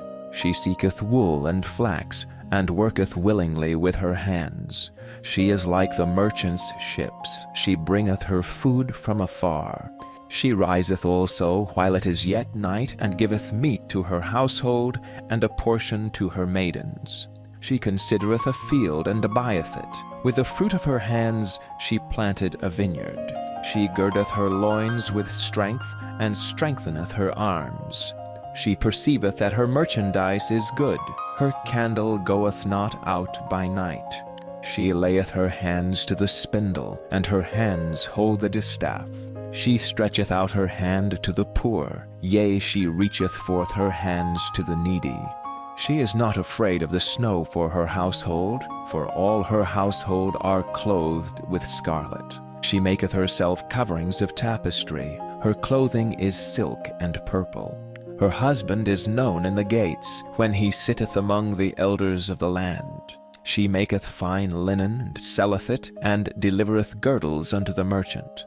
Strength and honor are her clothing, and she shall rejoice in time to come. She openeth her mouth with wisdom, and in her tongue is the law of kindness. She looketh well to the ways of her household, and eateth not the bread of idleness. Her children arise up and call her blessed, her husband also, and he praiseth her. Many daughters have done virtuously, but thou excellest them all. Favor is deceitful, and beauty is vain. But a woman that feareth the Lord, she shall be praised. Give her of the fruit of her hands, and let her own works praise her in the gates.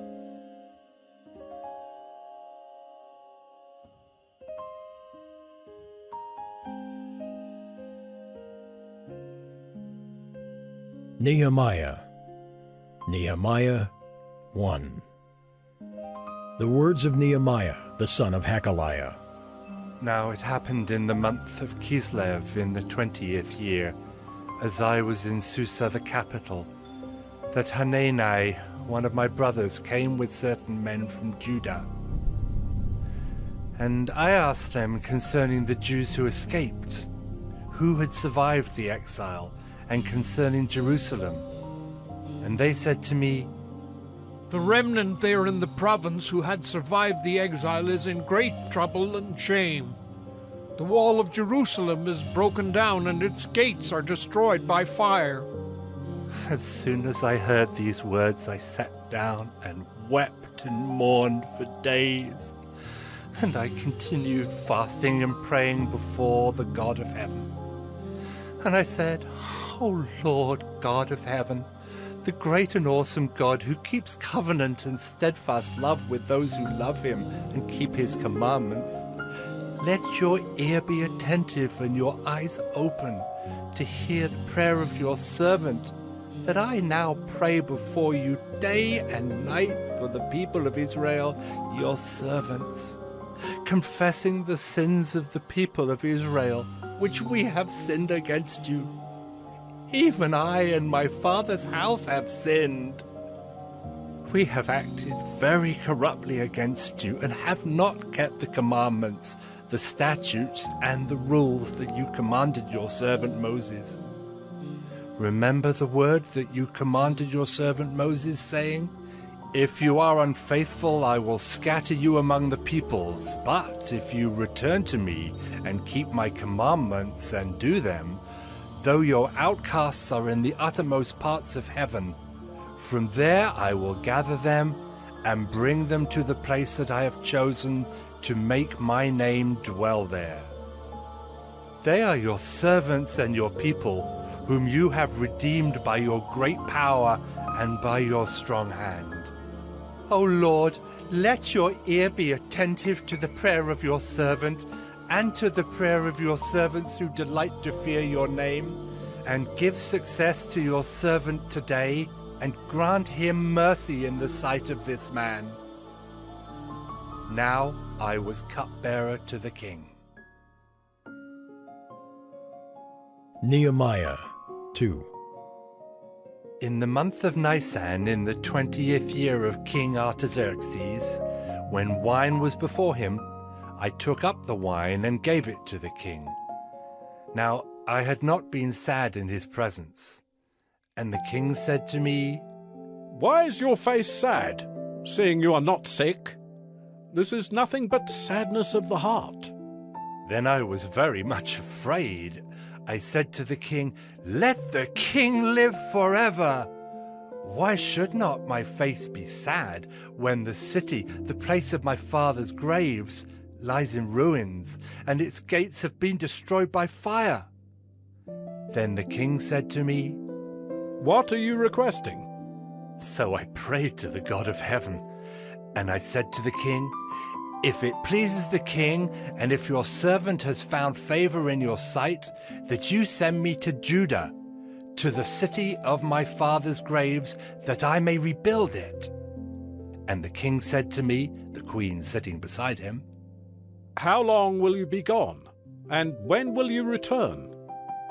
So it pleased the king to send me when I had given him a time. And I said to the king, "If it pleases the king, let letters be given me to the governors of the province beyond the river, that they may let me pass through until I come to Judah, and a letter to Asaph, the keeper of the king's forest, that he may give me timber to make beams for the gates of the fortress of the temple, and for the wall of the city, and for the house that I shall occupy." And the king granted me what I asked, for the good hand of my God was upon me. Then I came to the governors of the province beyond the river, and gave them the king's letters. Now the king had sent with me officers of the army and horsemen. But when Sanballat the Horonite and Tobiah the Ammonite servant heard this, it displeased them greatly that someone had come to seek the welfare of the people of Israel. So I went to Jerusalem, and was there 3 days. Then I arose in the night, I and a few men with me. And I told no one what my God had put into my heart to do for Jerusalem. There was no animal with me, but the one on which I rode. I went out by night, by the valley gate to the Dragon's Spring and to the Dung Gate. And I inspected the walls of Jerusalem that were broken down, and its gates that had been destroyed by fire. Then I went on to the fountain gate and to the king's pool, but there was no room for the animal that was under me to pass. Then I went up in the night by the valley and inspected the wall, and I turned back and entered by the valley gate, and so returned. And the officials did not know where I had gone or what I was doing, and I had not yet told the Jews, the priests, the nobles, the officials, and the rest who were to do the work. Then I said to them, "You see the trouble we are in, how Jerusalem lies in ruins, with its gates burned? Come, let us build the wall of Jerusalem, that we may no longer suffer derision." And I told them of the hand of my God that had been upon me for good, and also of the words that the king had spoken to me. And they said, "Let us rise up and build." So they strengthened their hands for the good work.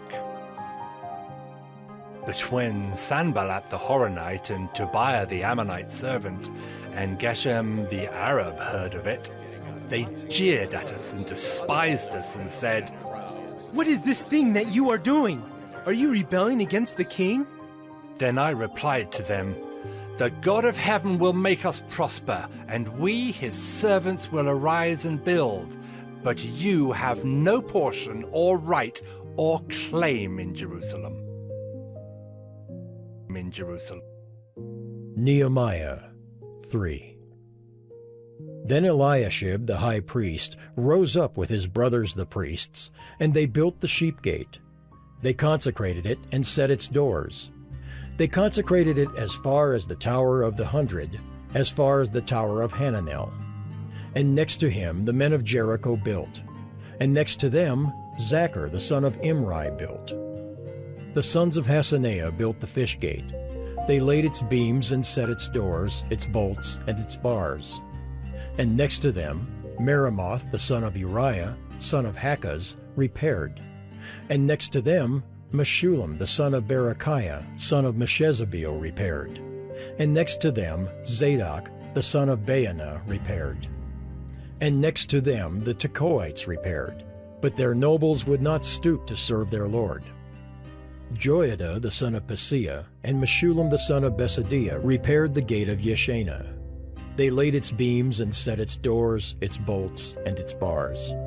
And next to them repaired Melatiah the Gibeonite and Jadon the Meronothite, the men of Gibeon and of Mizpah, the seat of the governor of the province beyond the river.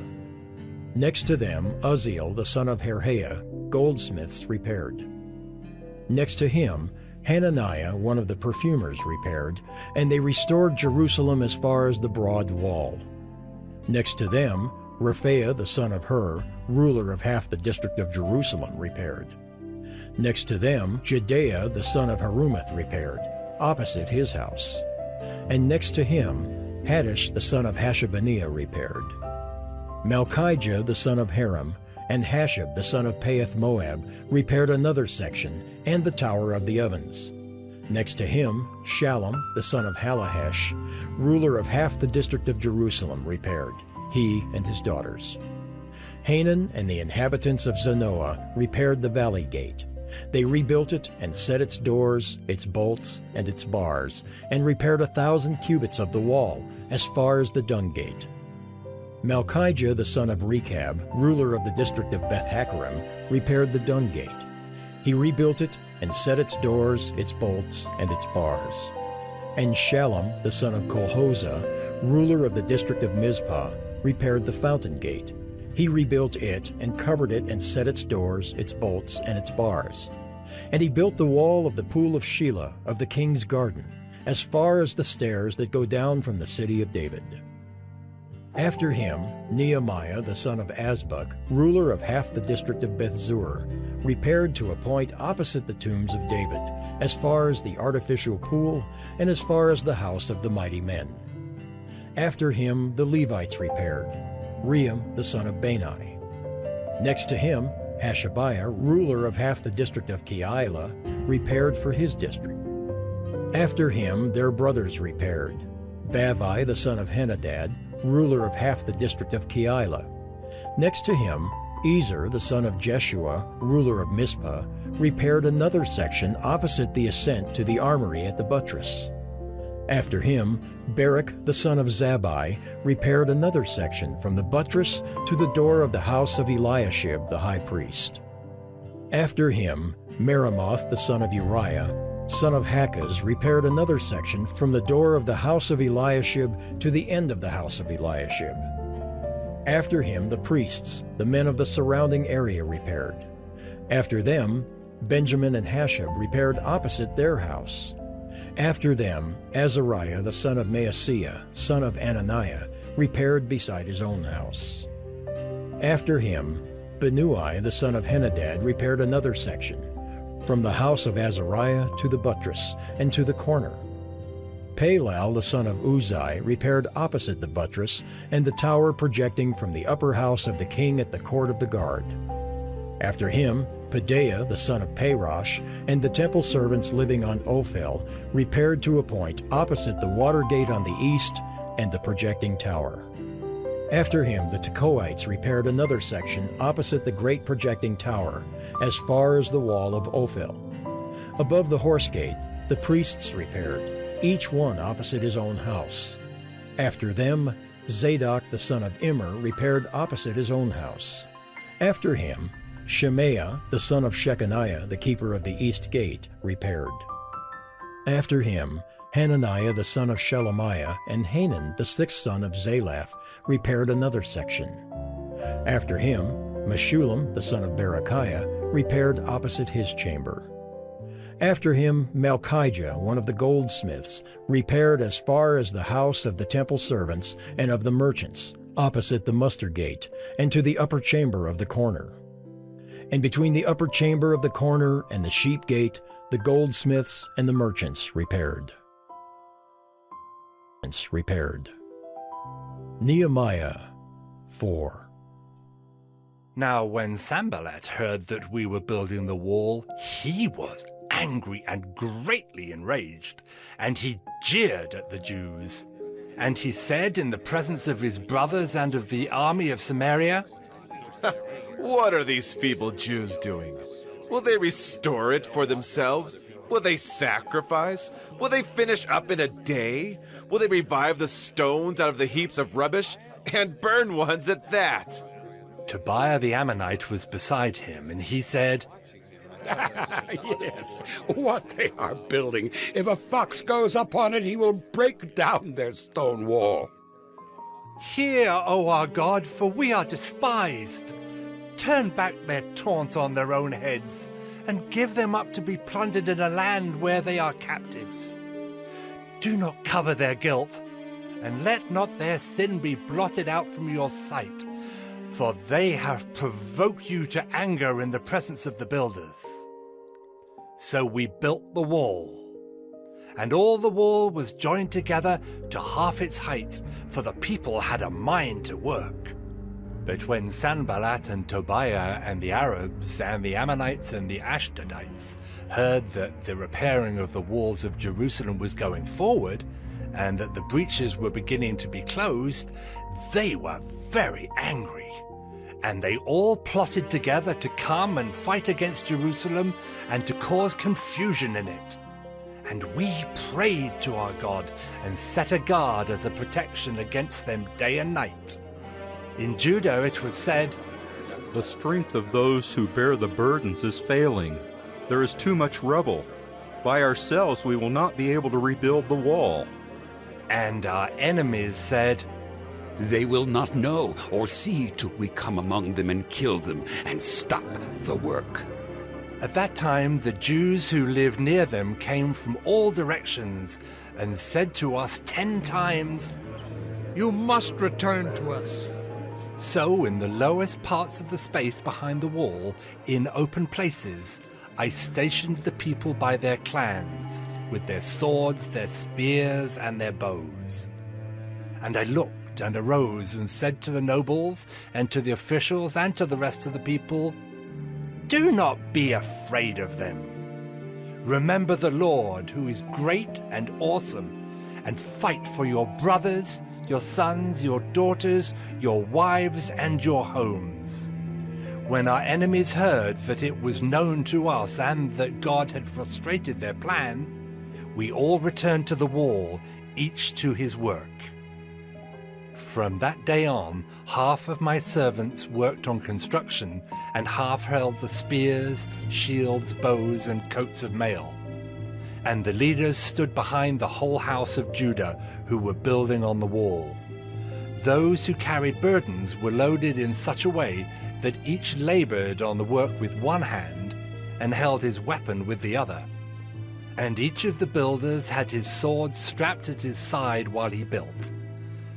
The man who sounded the trumpet was beside me. And I said to the nobles and to the officials and to the rest of the people, "The work is great and widely spread, and we are separated on the wall, far from one another. In the place where you hear the sound of the trumpet, rally to us there. Our God will fight for us." So we labored at the work, and half of them held the spears from the break of dawn until the stars came out.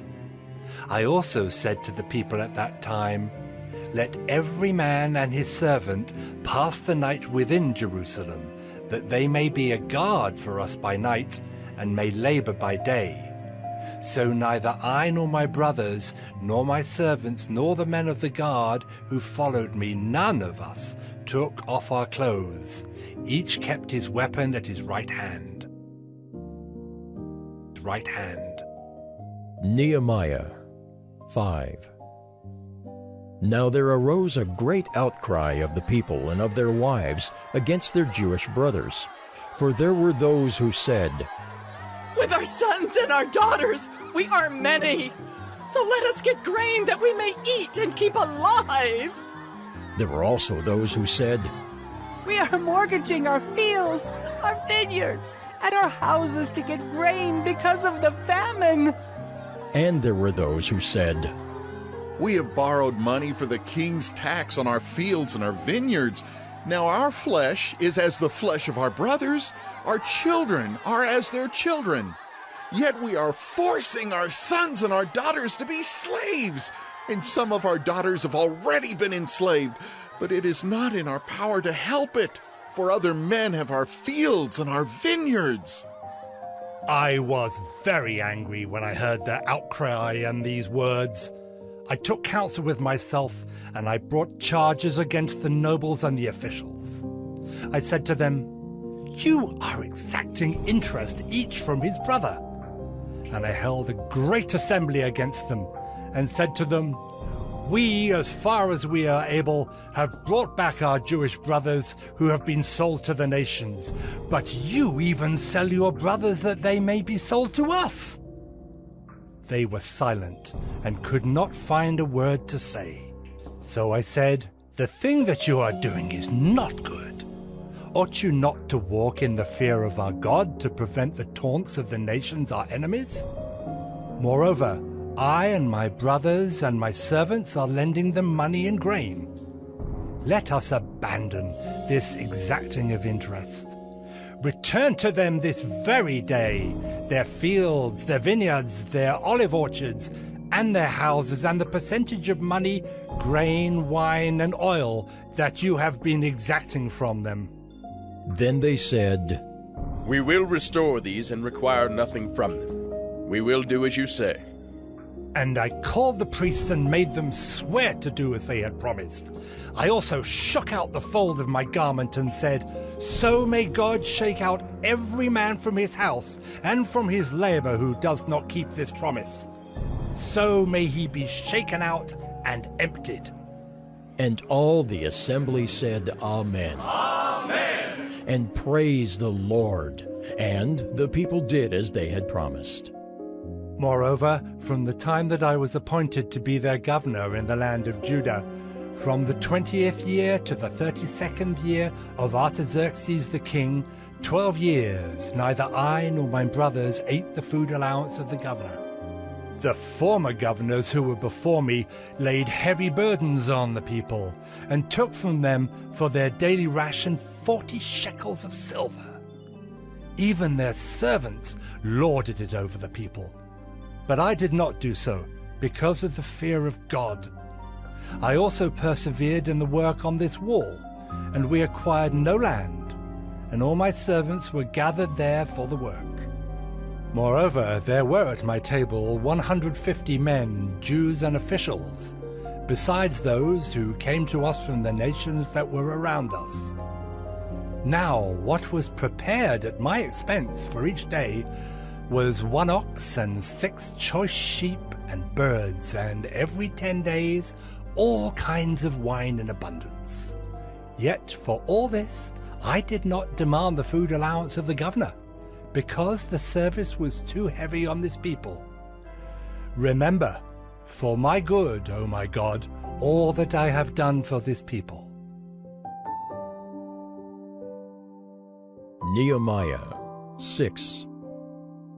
Now when Sanballat and Tobiah and Geshem the Arab and the rest of our enemies heard that I had built the wall and that there was no breach left in it, although up to that time I had not set up the doors in the gates, Sanballat and Geshem sent to me, saying, Come, let us meet together at Hakkephirim in the plain of Ono. But they intended to do me harm. And I sent messengers to them, saying, I am doing a great work, and I cannot come down. Why should the work stop while I leave it and come down to you? And they sent to me 4 times in this way, and I answered them in the same manner. In the same way, Sanballat for the 5th time sent his servant to me with an open letter in his hand. In it was written, It is reported among the nations, and Geshem also says it, that you and the Jews intend to rebel. That is why you are building the wall, and according to these reports you wish to become their king. And you have also set up prophets to proclaim concerning you in Jerusalem, there is a king in Judah. And now the king will hear of these reports. So now come, and let us take counsel together. Then I sent to him, saying, No such things as you say have been done, for you are inventing them out of your own mind. For they all wanted to frighten us, thinking, Their hands will drop from the work, and it will not be done. But now, O God, strengthen my hands. Now when I went into the house of Shemaiah, the son of Delaiah, son of Mehetabel, who was confined to his home, he said, Let us meet together in the house of God, within the temple. Let us close the doors of the temple, for they are coming to kill you. They are coming to kill you by night. But I said, Should such a man as I run away? And what man such as I could go into the temple and live? I will not go in. And I understood and saw that God had not sent him, but he had pronounced the prophecy against me, because Tobiah and Sanballat had hired him. For this purpose he was hired, that I should be afraid and act in this way and sin, and so they could give me a bad name in order to taunt me. Remember Tobiah and Sanballat, oh my God, according to these things that they did, and also the prophetess Noadiah and the rest of the prophets who wanted to make me afraid. So the wall was finished on the 25th day of the month, Elul, in 52 days. And when all our enemies heard of it, all the nations around us were afraid, and fell greatly in their own esteem, for they perceived that this work had been accomplished with the help of our God.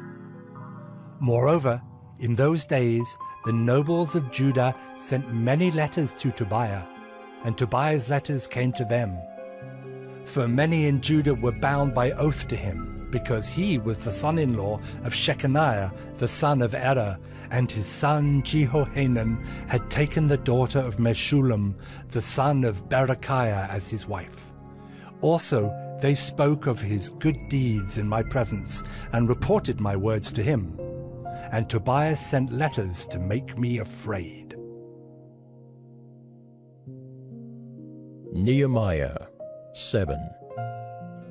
Now when the wall had been built, and I had set up the doors, and the gatekeepers, the singers, and the Levites had been appointed, I gave my brother Hanani and Hananiah, the governor of the castle, charge over Jerusalem, for he was a more faithful and God-fearing man than many.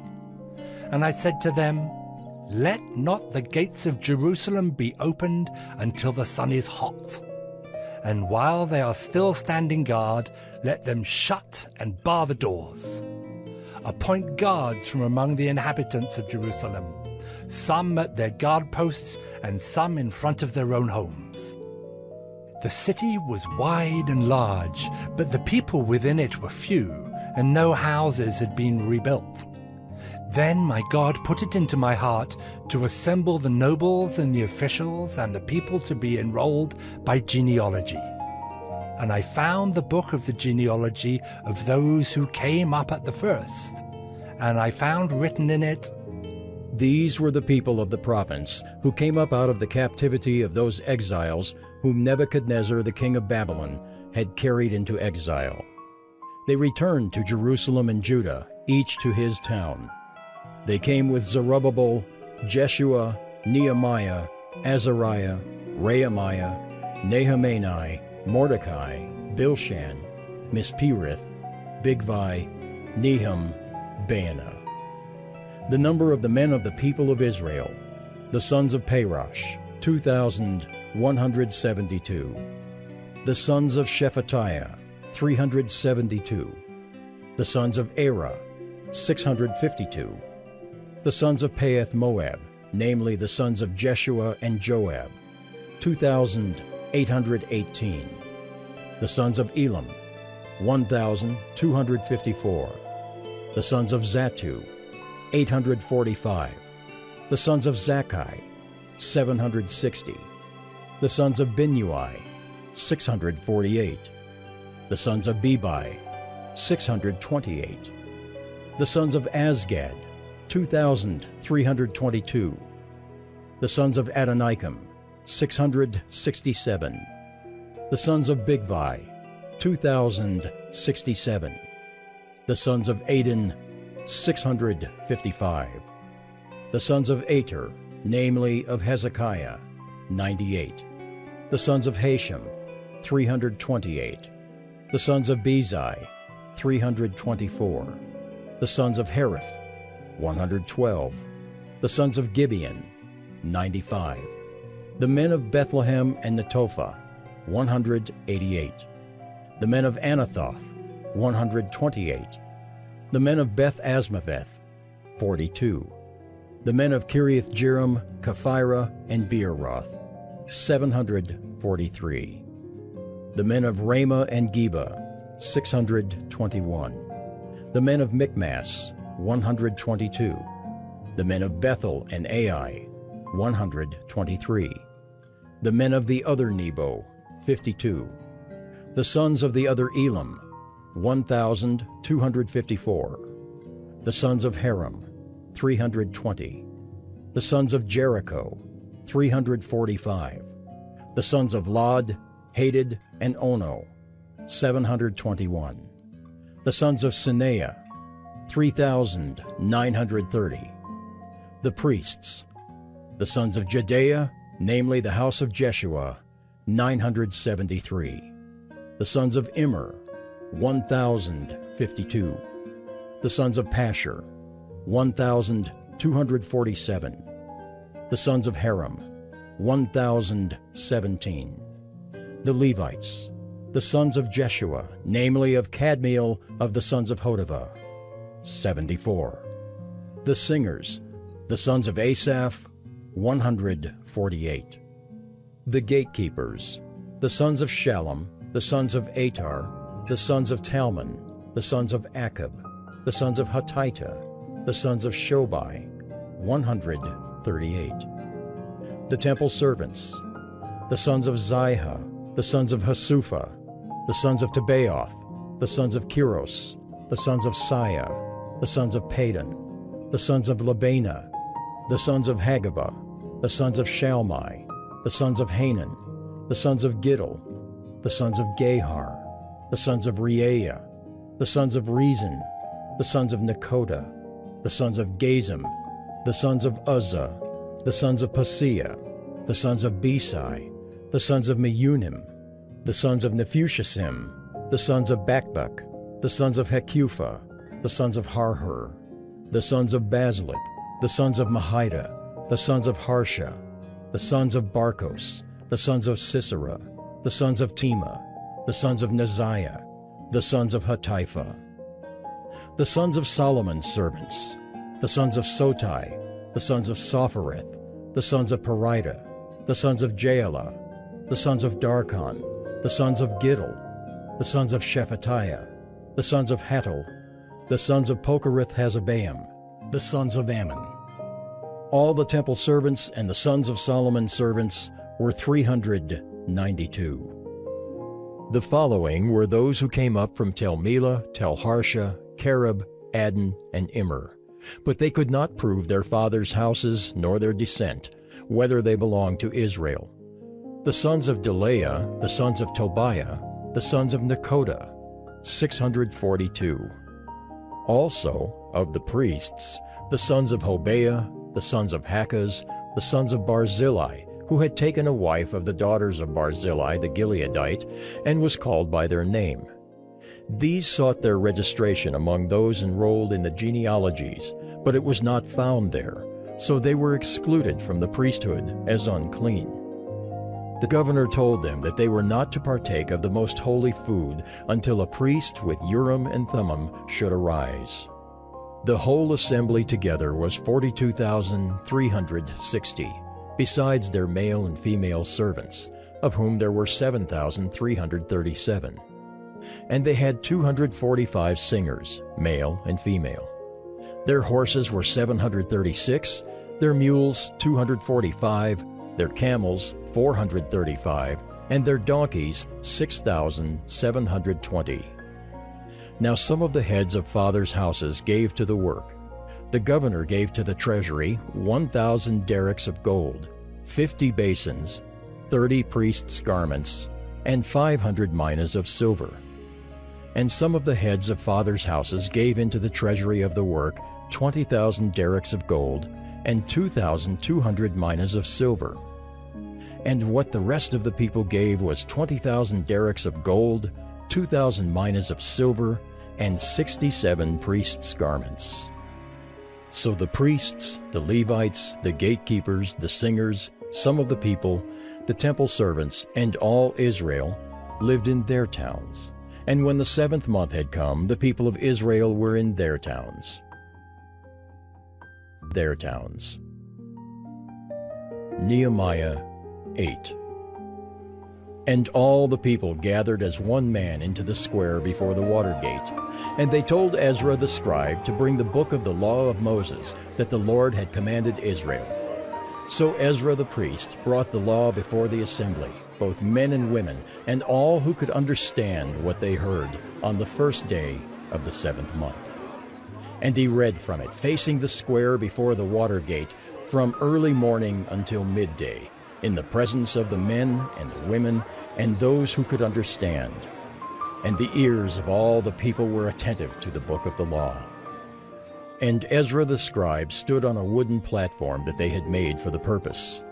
And beside him stood Mattithiah, Shema, Anaiah, Uriah, Hilkiah, and Maaseiah on his right hand, and Pedaiah, Mishael, Malchijah, Hashem, Hashbaddanah, Zechariah, and Meshullam on his left hand.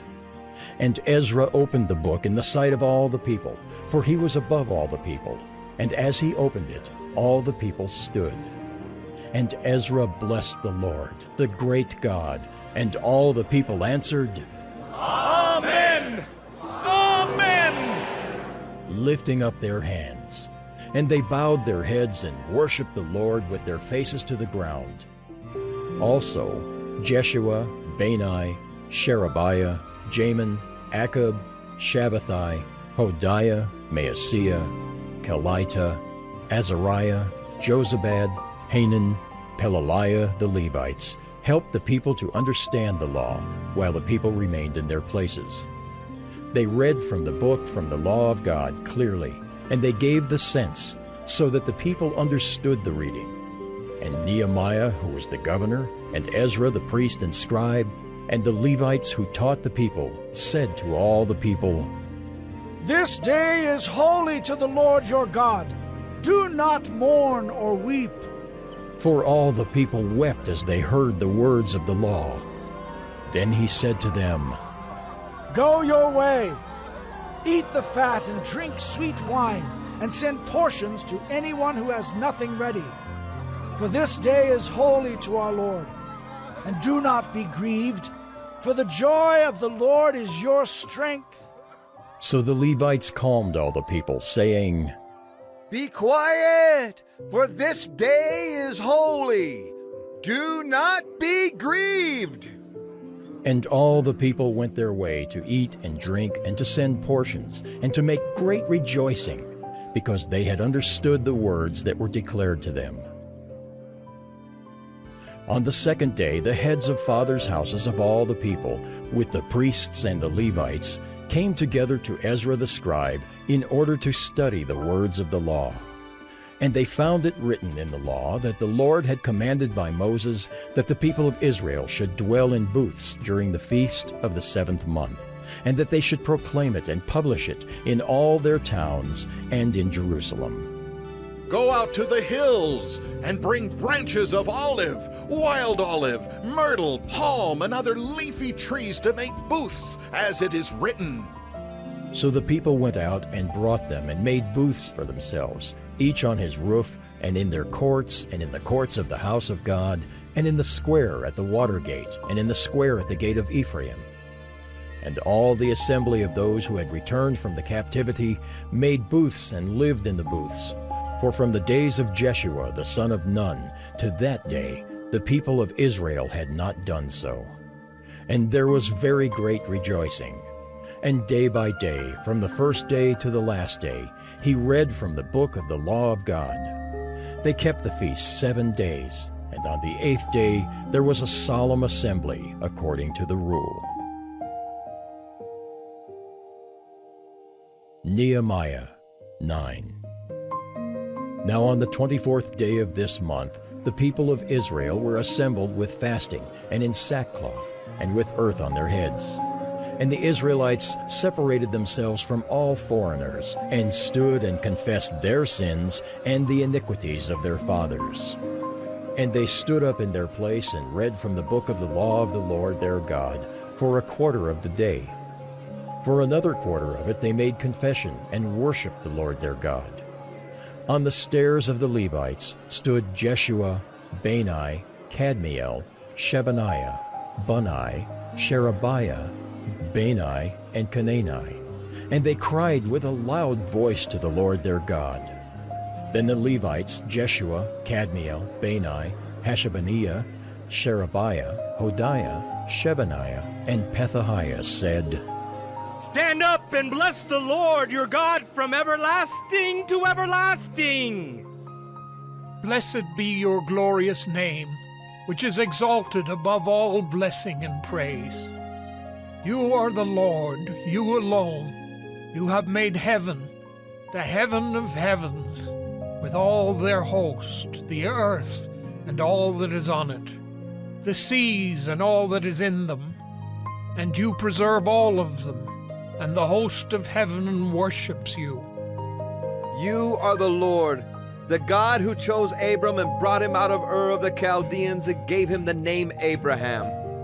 You found his heart faithful before you and made with him the covenant to give to his offspring the land of the Canaanite, the Hittite, the Amorite, the Perizzite, the Jebusite, and the Girgashite. And you have kept your promise, for you are righteous. And you saw the affliction of our fathers in Egypt and heard their cry at the Red Sea, and performed signs and wonders against Pharaoh and all his servants and all the people of his land. For you knew that they acted arrogantly against our fathers, and you made a name for yourself as it is to this day. And you divided the sea before them, so that they went through the midst of the sea on dry land, and you cast their pursuers into the depths, as a stone into mighty waters. By a pillar of cloud you led them in the day, and by a pillar of fire in the night, to light for them the way in which they should go. You came down on Mount Sinai, and spoke with them from heaven, and gave them right rules and true laws, good statutes and commandments. And you made known to them your holy Sabbath, and commanded them commandments and statutes and a law by Moses your servant. You gave them bread from heaven for their hunger, and brought water for them out of the rock for their thirst. And you told them to go in to possess the land that you had sworn to give them. But they and our fathers acted presumptuously, and stiffened their neck and did not obey your commandments. They refused to obey and were not mindful of the wonders that you performed among them. But they stiffened their neck and appointed a leader to return to their slavery in Egypt. But you are a God ready to forgive, gracious and merciful, slow to anger and abounding in steadfast love, and did not forsake them. Even when they had made for themselves a golden calf and said, "This is your God, who brought you up out of Egypt," and had committed great blasphemies, you in your great mercies did not forsake them in the wilderness. The pillar of cloud to lead them in the way did not depart from them by day, nor the pillar of fire by night to light for them the way by which they should go. You gave your good spirit to instruct them, and did not withhold your manna from their mouth, and gave them water for their thirst. 40 years you sustained them in the wilderness, and they lacked nothing. Their clothes did not wear out, and their feet did not swell. And you gave them kingdoms and peoples, and allotted to them every corner. So they took possession of the land of Sihon, king of Heshbon, and the land of Og, king of Bashan. You multiplied their children as the stars of heaven, and you brought them into the land that you had told their fathers to enter and possess. So the descendants went in and possessed the land. And you subdued before them the inhabitants of the land, the Canaanites, and gave them into their hand with their kings and the peoples of the land, that they might do with them as they would. And they captured fortified cities and a rich land, and took possession of houses full of all good things, cisterns already hewn, vineyards, olive orchards, and fruit trees in abundance. So they ate and were filled and became fat, and delighted themselves in your great goodness.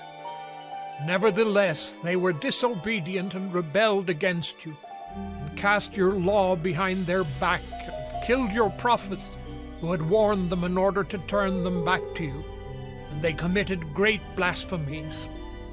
Therefore you gave them into the hand of their enemies, who made them suffer. And in the time of their suffering they cried out to you, and you heard them from heaven. And according to your great mercies you gave them saviors, who saved them from the hand of their enemies.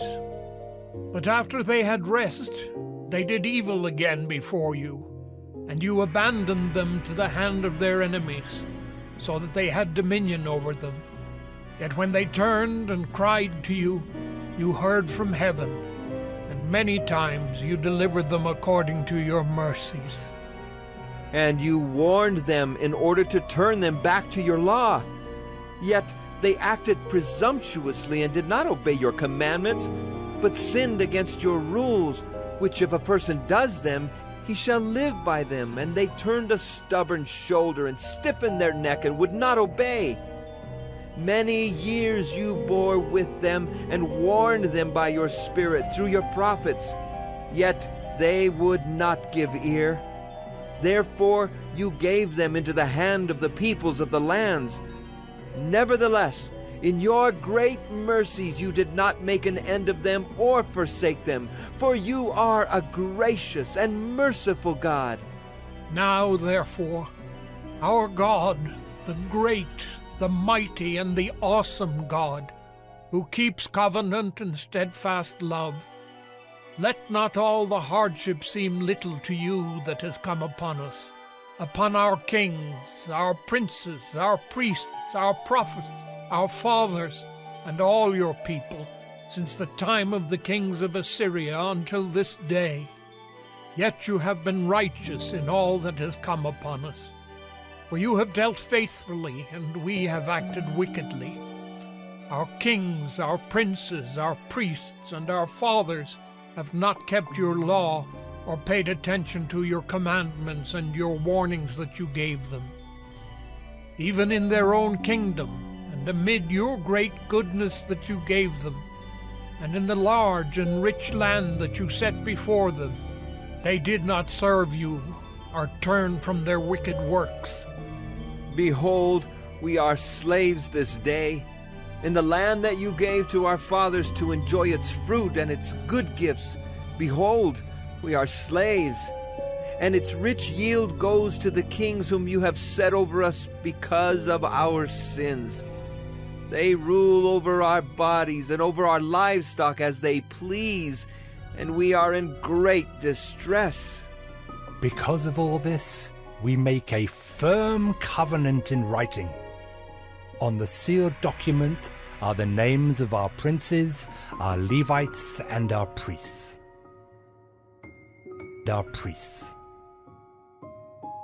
Nehemiah 10.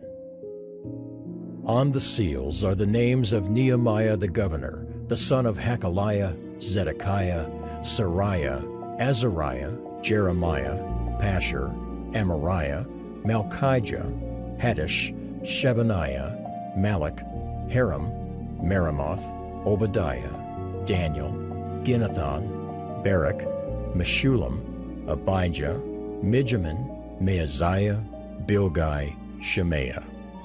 These are the priests.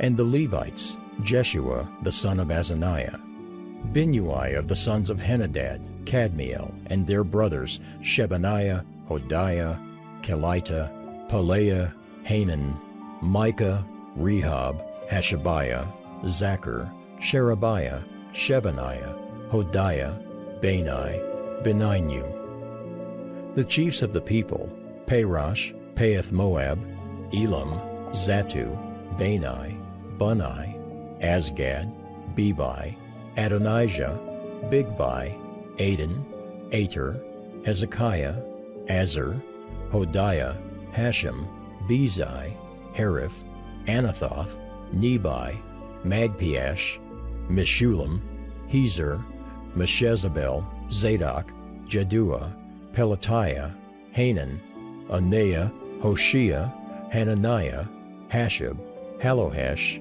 Pilha, Shobek, Rehum, Hashabnah, Maaseiah, Ahiah, Hanan, Anan, Malach, Haram, Baanah.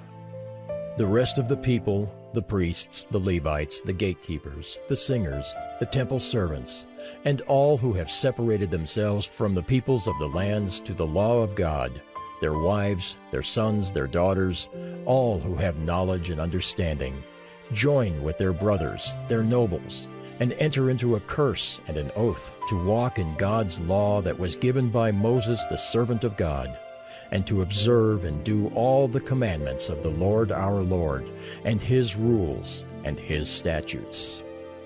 We will not give our daughters to the peoples of the land, or take their daughters for our sons. And if the peoples of the land bring in goods or any grain on the Sabbath day to sell, we will not buy from them on the Sabbath or on a holy day. And we will forego the crops of the 7th year and the exaction of every debt. We also take on ourselves the obligation to give yearly 1/3 part of a shekel for the service of the house of our God, for the showbread, the regular grain offering, the regular burnt offering, the Sabbaths, the new moons, the appointed feasts, the holy things, and the sin offerings, to make atonement for Israel and for all the work of the house of our God. We, the priests, the Levites, and the people, have likewise cast lots for the wood offering, to bring it into the house of our God, according to our fathers' houses, at times appointed, year by year, to burn on the altar of the Lord our God, as it is written in the law. We obligate ourselves to bring the first fruits of our ground and the first fruits of all fruit of every tree, year by year, to the house of the Lord. Also to bring to the house of our God, to the priests who minister in the house of our God, the firstborn of our sons and of our cattle, as it is written in the law, and the firstborn of our herds and of our flocks.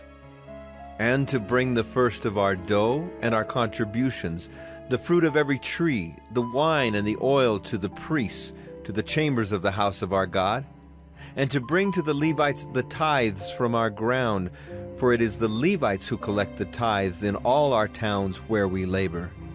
And the priest, the son of Aaron, shall be with the Levites when the Levites receive the tithes. And the Levites shall bring up the tithe of the tithes to the house of our God, to the chambers of the storehouse. For the people of Israel and the sons of Levi shall bring the contribution of grain, wine, and oil to the chambers, where the vessels of the sanctuary are, as well as the priests who minister, and the gatekeepers, and the singers. We will not neglect the house of our God.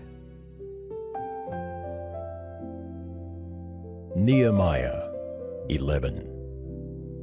Now the leaders of the people lived in Jerusalem, and the rest of the people cast lots to bring 1 out of 10 to live in Jerusalem the holy city, while 9 out of 10 remained in the other towns. And the people blessed all the men who willingly offered to live in Jerusalem. These are the chiefs of the province who lived in Jerusalem. But in the towns of Judah, everyone lived on his property in their towns. Israel, the priests, the Levites, the temple servants, and the descendants of Solomon's servants. And in Jerusalem lived certain of the sons of Judah and of the sons of Benjamin.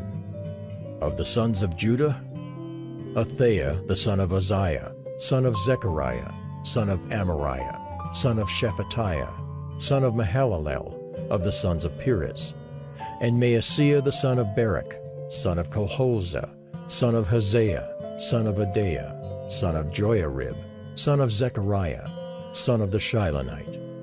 All the sons of Perez who lived in Jerusalem were 468 valiant men. And these are the sons of Benjamin: Sallu, the son of Meshullam, son of Joed, son of Pedaiah, son of Kolaiah, son of Maaseiah, son of Ithiel, son of Jeshaiah, and his brothers, men of valor, 928. Joel, the son of Zichri, was their overseer, and Judah, the son of Hasenuah, was second over the city. Of the priests, Jedaiah, the son of Joiarib, Jachin, Seraiah, the son of Hilkiah, son of Meshullam, son of Zadok, son of Meraioth, son of Ahitub, ruler of the house of God, and their brothers who did the work of the house, 822. And Adaiah, the son of Jeroham, son of Pelaliah, son of Amzi, son of Zechariah, son of Pashur, son of Malchijah, and his brothers, heads of fathers' houses, 242. And Amashai, the son of Azarel, son of Azai, son of Meshillemoth, son of Immer, and their brothers, mighty men of valor, 128. Their overseer was Zabdiel, the son of Haggedolim. And of the Levites, Shemaiah, the son of Hashab, son of Azrikam, son of Hashabiah, son of Bunai, and Shabbathai and Jozabad of the chiefs of the Levites, who were over the outside work of the house of God.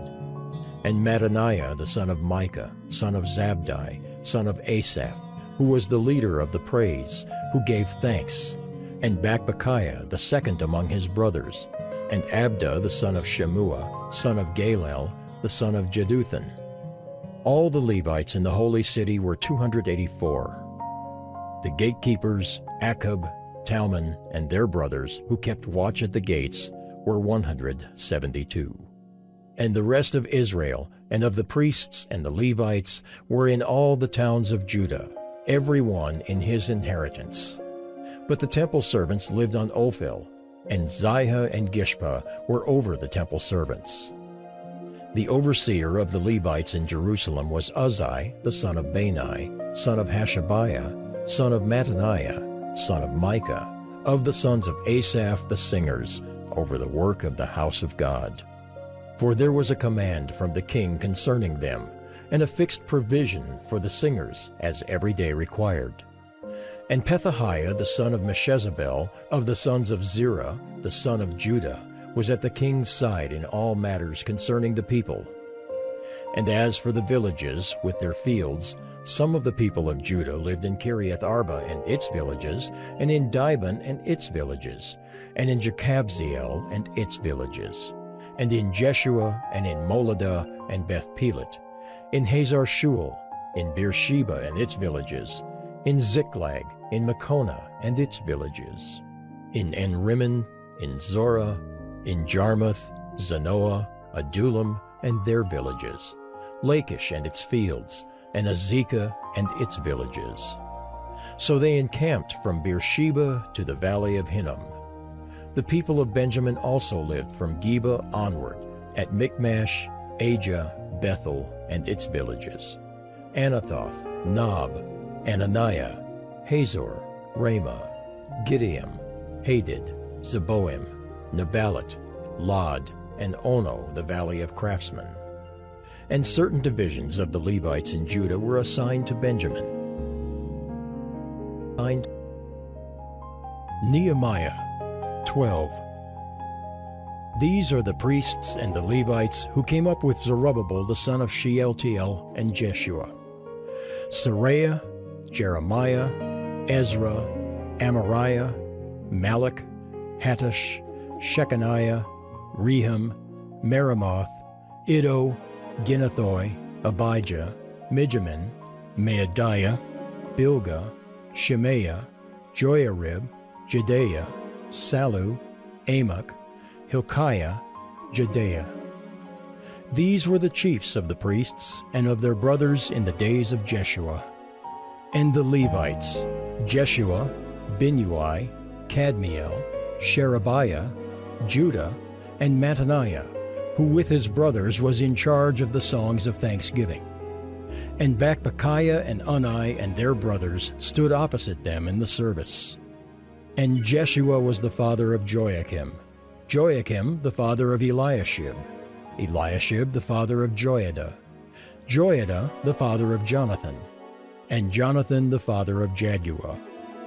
And in the days of Joachim were priests, heads of fathers' houses, of Seraiah, Moriah, of Jeremiah, Hananiah, of Ezra, Meshullam, of Amariah, Jehohanan, of Malachi, Jonathan, of Shebaniah, Joseph, of Haram, Adnah, of Meraioth, Helkai, of Iddo, Zechariah, of Ginnathan, Meshullam, of Abijah, Zichri, of Minyamin, of Moadiah, Piltai, of Bilgah, Shammua, of Shemaiah, Jehonathan, of Joiarib, Mattani, of Jedaiah, Uzzi, of Salai, Kalai, of Amok, Eber, of Hilkiah, Hashabiah, of Jedaiah, Nethanel.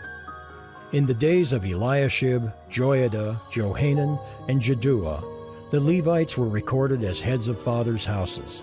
So too were the priests in the reign of Darius the Persian.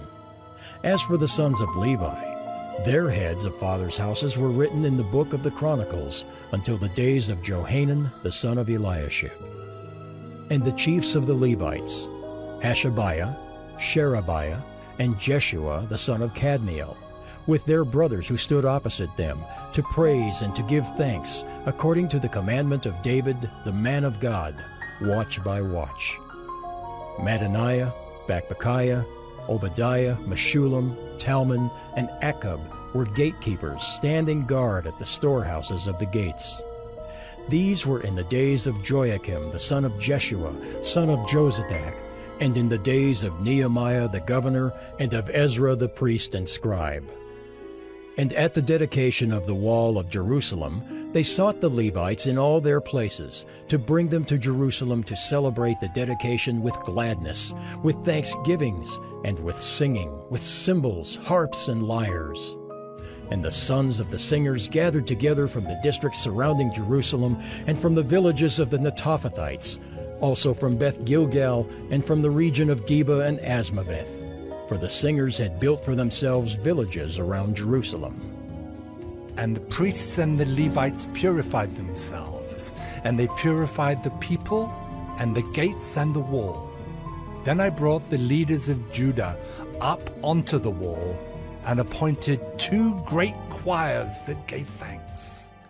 One went to the south on the wall to the dung gate, and after them went Hoshea and half of the leaders of Judah, and Azariah, Ezra, Meshullam, Judah, Benjamin, Shemaiah, and Jeremiah, and certain of the priests' sons with trumpets, Zechariah, the son of Jonathan, son of Shemaiah, son of Mattaniah, son of Micaiah, son of Zachar, son of Asaph, and his relatives Shemaiah, Azarel, Milalai, Gilalai, Maai, Nethanel, Judah, and Hanani, with the musical instruments of David, the man of God.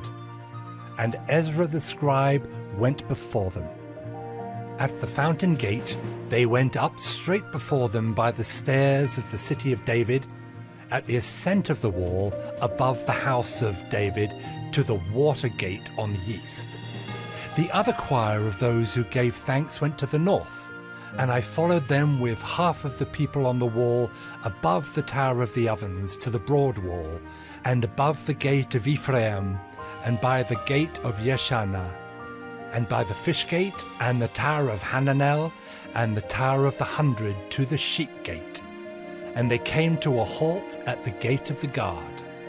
So both choirs of those who gave thanks stood in the house of God, and I and half of the officials with me, and the priests Eliakim, Maaseiah, Miniamin, Micaiah, Elioenai, Zechariah, and Hananiah with trumpets, and Maaseiah, Shemaiah, Eleazar, Uzai, Jehohanan, Malchijah, Elum, and Ezer.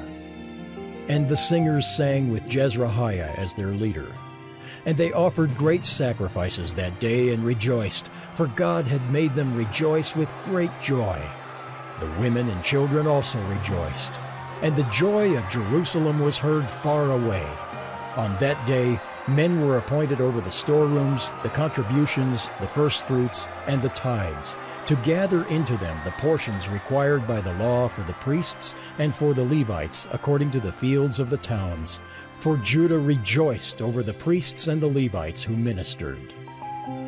And they performed the service of their God and the service of purification, as did the singers and the gatekeepers, according to the command of David and his son Solomon. For long ago, in the days of David and Asaph, there were directors of the singers, and there were songs of praise and thanksgiving to God. And all Israel in the days of Zerubbabel and in the days of Nehemiah gave the daily portions for the singers and the gatekeepers. And they set apart that which was for the Levites, and the Levites set apart that which was for the sons of Aaron. Nehemiah 13. On that day they read from the book of Moses in the hearing of the people. And in it was found written that no Ammonite or Moabite should ever enter the assembly of God, for they did not meet the people of Israel with bread and water, but hired Balaam against them to curse them. Yet our God turned the curse into a blessing. As soon as the people heard the law, they separated from Israel all those of foreign descent. Now before this, Eliashib the priest, who was appointed over the chambers of the house of our God, and who was related to Tobiah, prepared for Tobiah a large chamber where they had previously put the grain offering, the frankincense, the vessels, and the tithes of grain, wine, and oil, which were given by commandment to the Levites, singers, and gatekeepers, and the contributions for the priests. While this was taking place, I was not in Jerusalem, for in the 32nd year of Artaxerxes, king of Babylon, I went to the king. And after some time I asked leave of the king and came to Jerusalem. And I then discovered the evil that Eliashib had done for Tobiah, preparing for him a chamber in the courts of the house of God. And I was very angry, and I threw all the household furniture of Tobiah out of the chamber. Then I gave orders, and they cleansed the chambers, and I brought back there the vessels of the house of God, with the grain offering and the frankincense. I also found out that the portions of the Levites had not been given to them, so that the Levites and the singers who did the work had fled each to his field. So I confronted the officials and said, "Why is the house of God forsaken?" And I gathered them together and set them in their stations. Then all Judah brought the tithe of the grain, wine, and oil into the storehouses.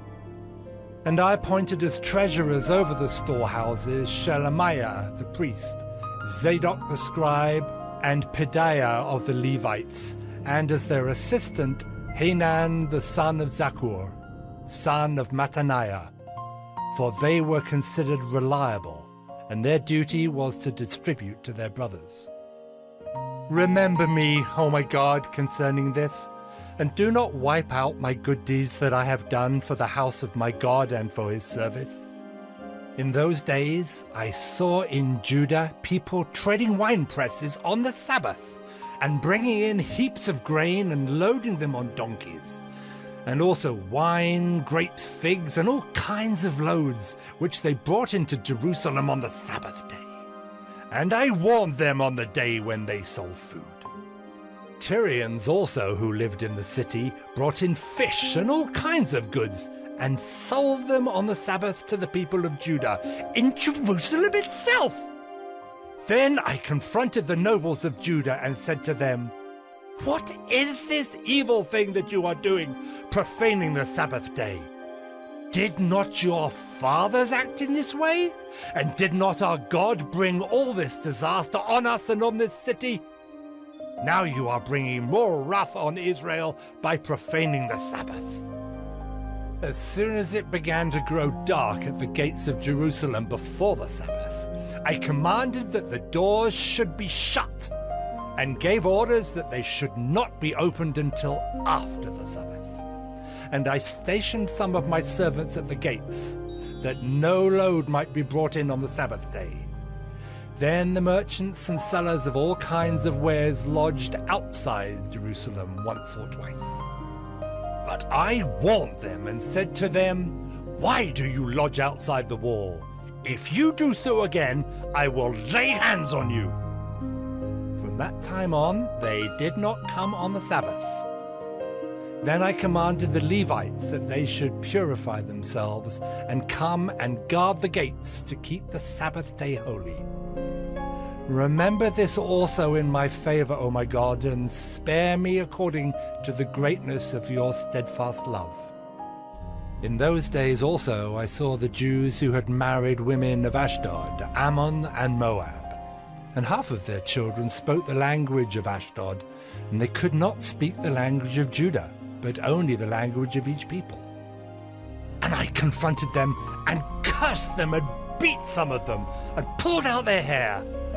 And I made them take oath in the name of God, saying, "You shall not give your daughters to their sons, or take their daughters for your sons or for yourselves." Did not Solomon, king of Israel, sin on account of such women? Among the many nations there was no king like him, and he was beloved by his God, and God made him king over all Israel. Nevertheless, foreign women made even him to sin. Shall we then listen to you and do all this great evil and act treacherously against our God by marrying foreign women? And one of the sons of Jehoiada, the son of Eliashib the high priest, was the son-in-law of Sanballat the Horonite. Therefore I chased him from me. Remember them, O my God, because they have desecrated the priesthood and the covenant of the priesthood and the Levites. Thus I cleansed them from everything foreign, and I established the duties of the priests and Levites, each in his work, and I provided for the wood offering at appointed times and for the first fruits. Remember me, O my God, for good.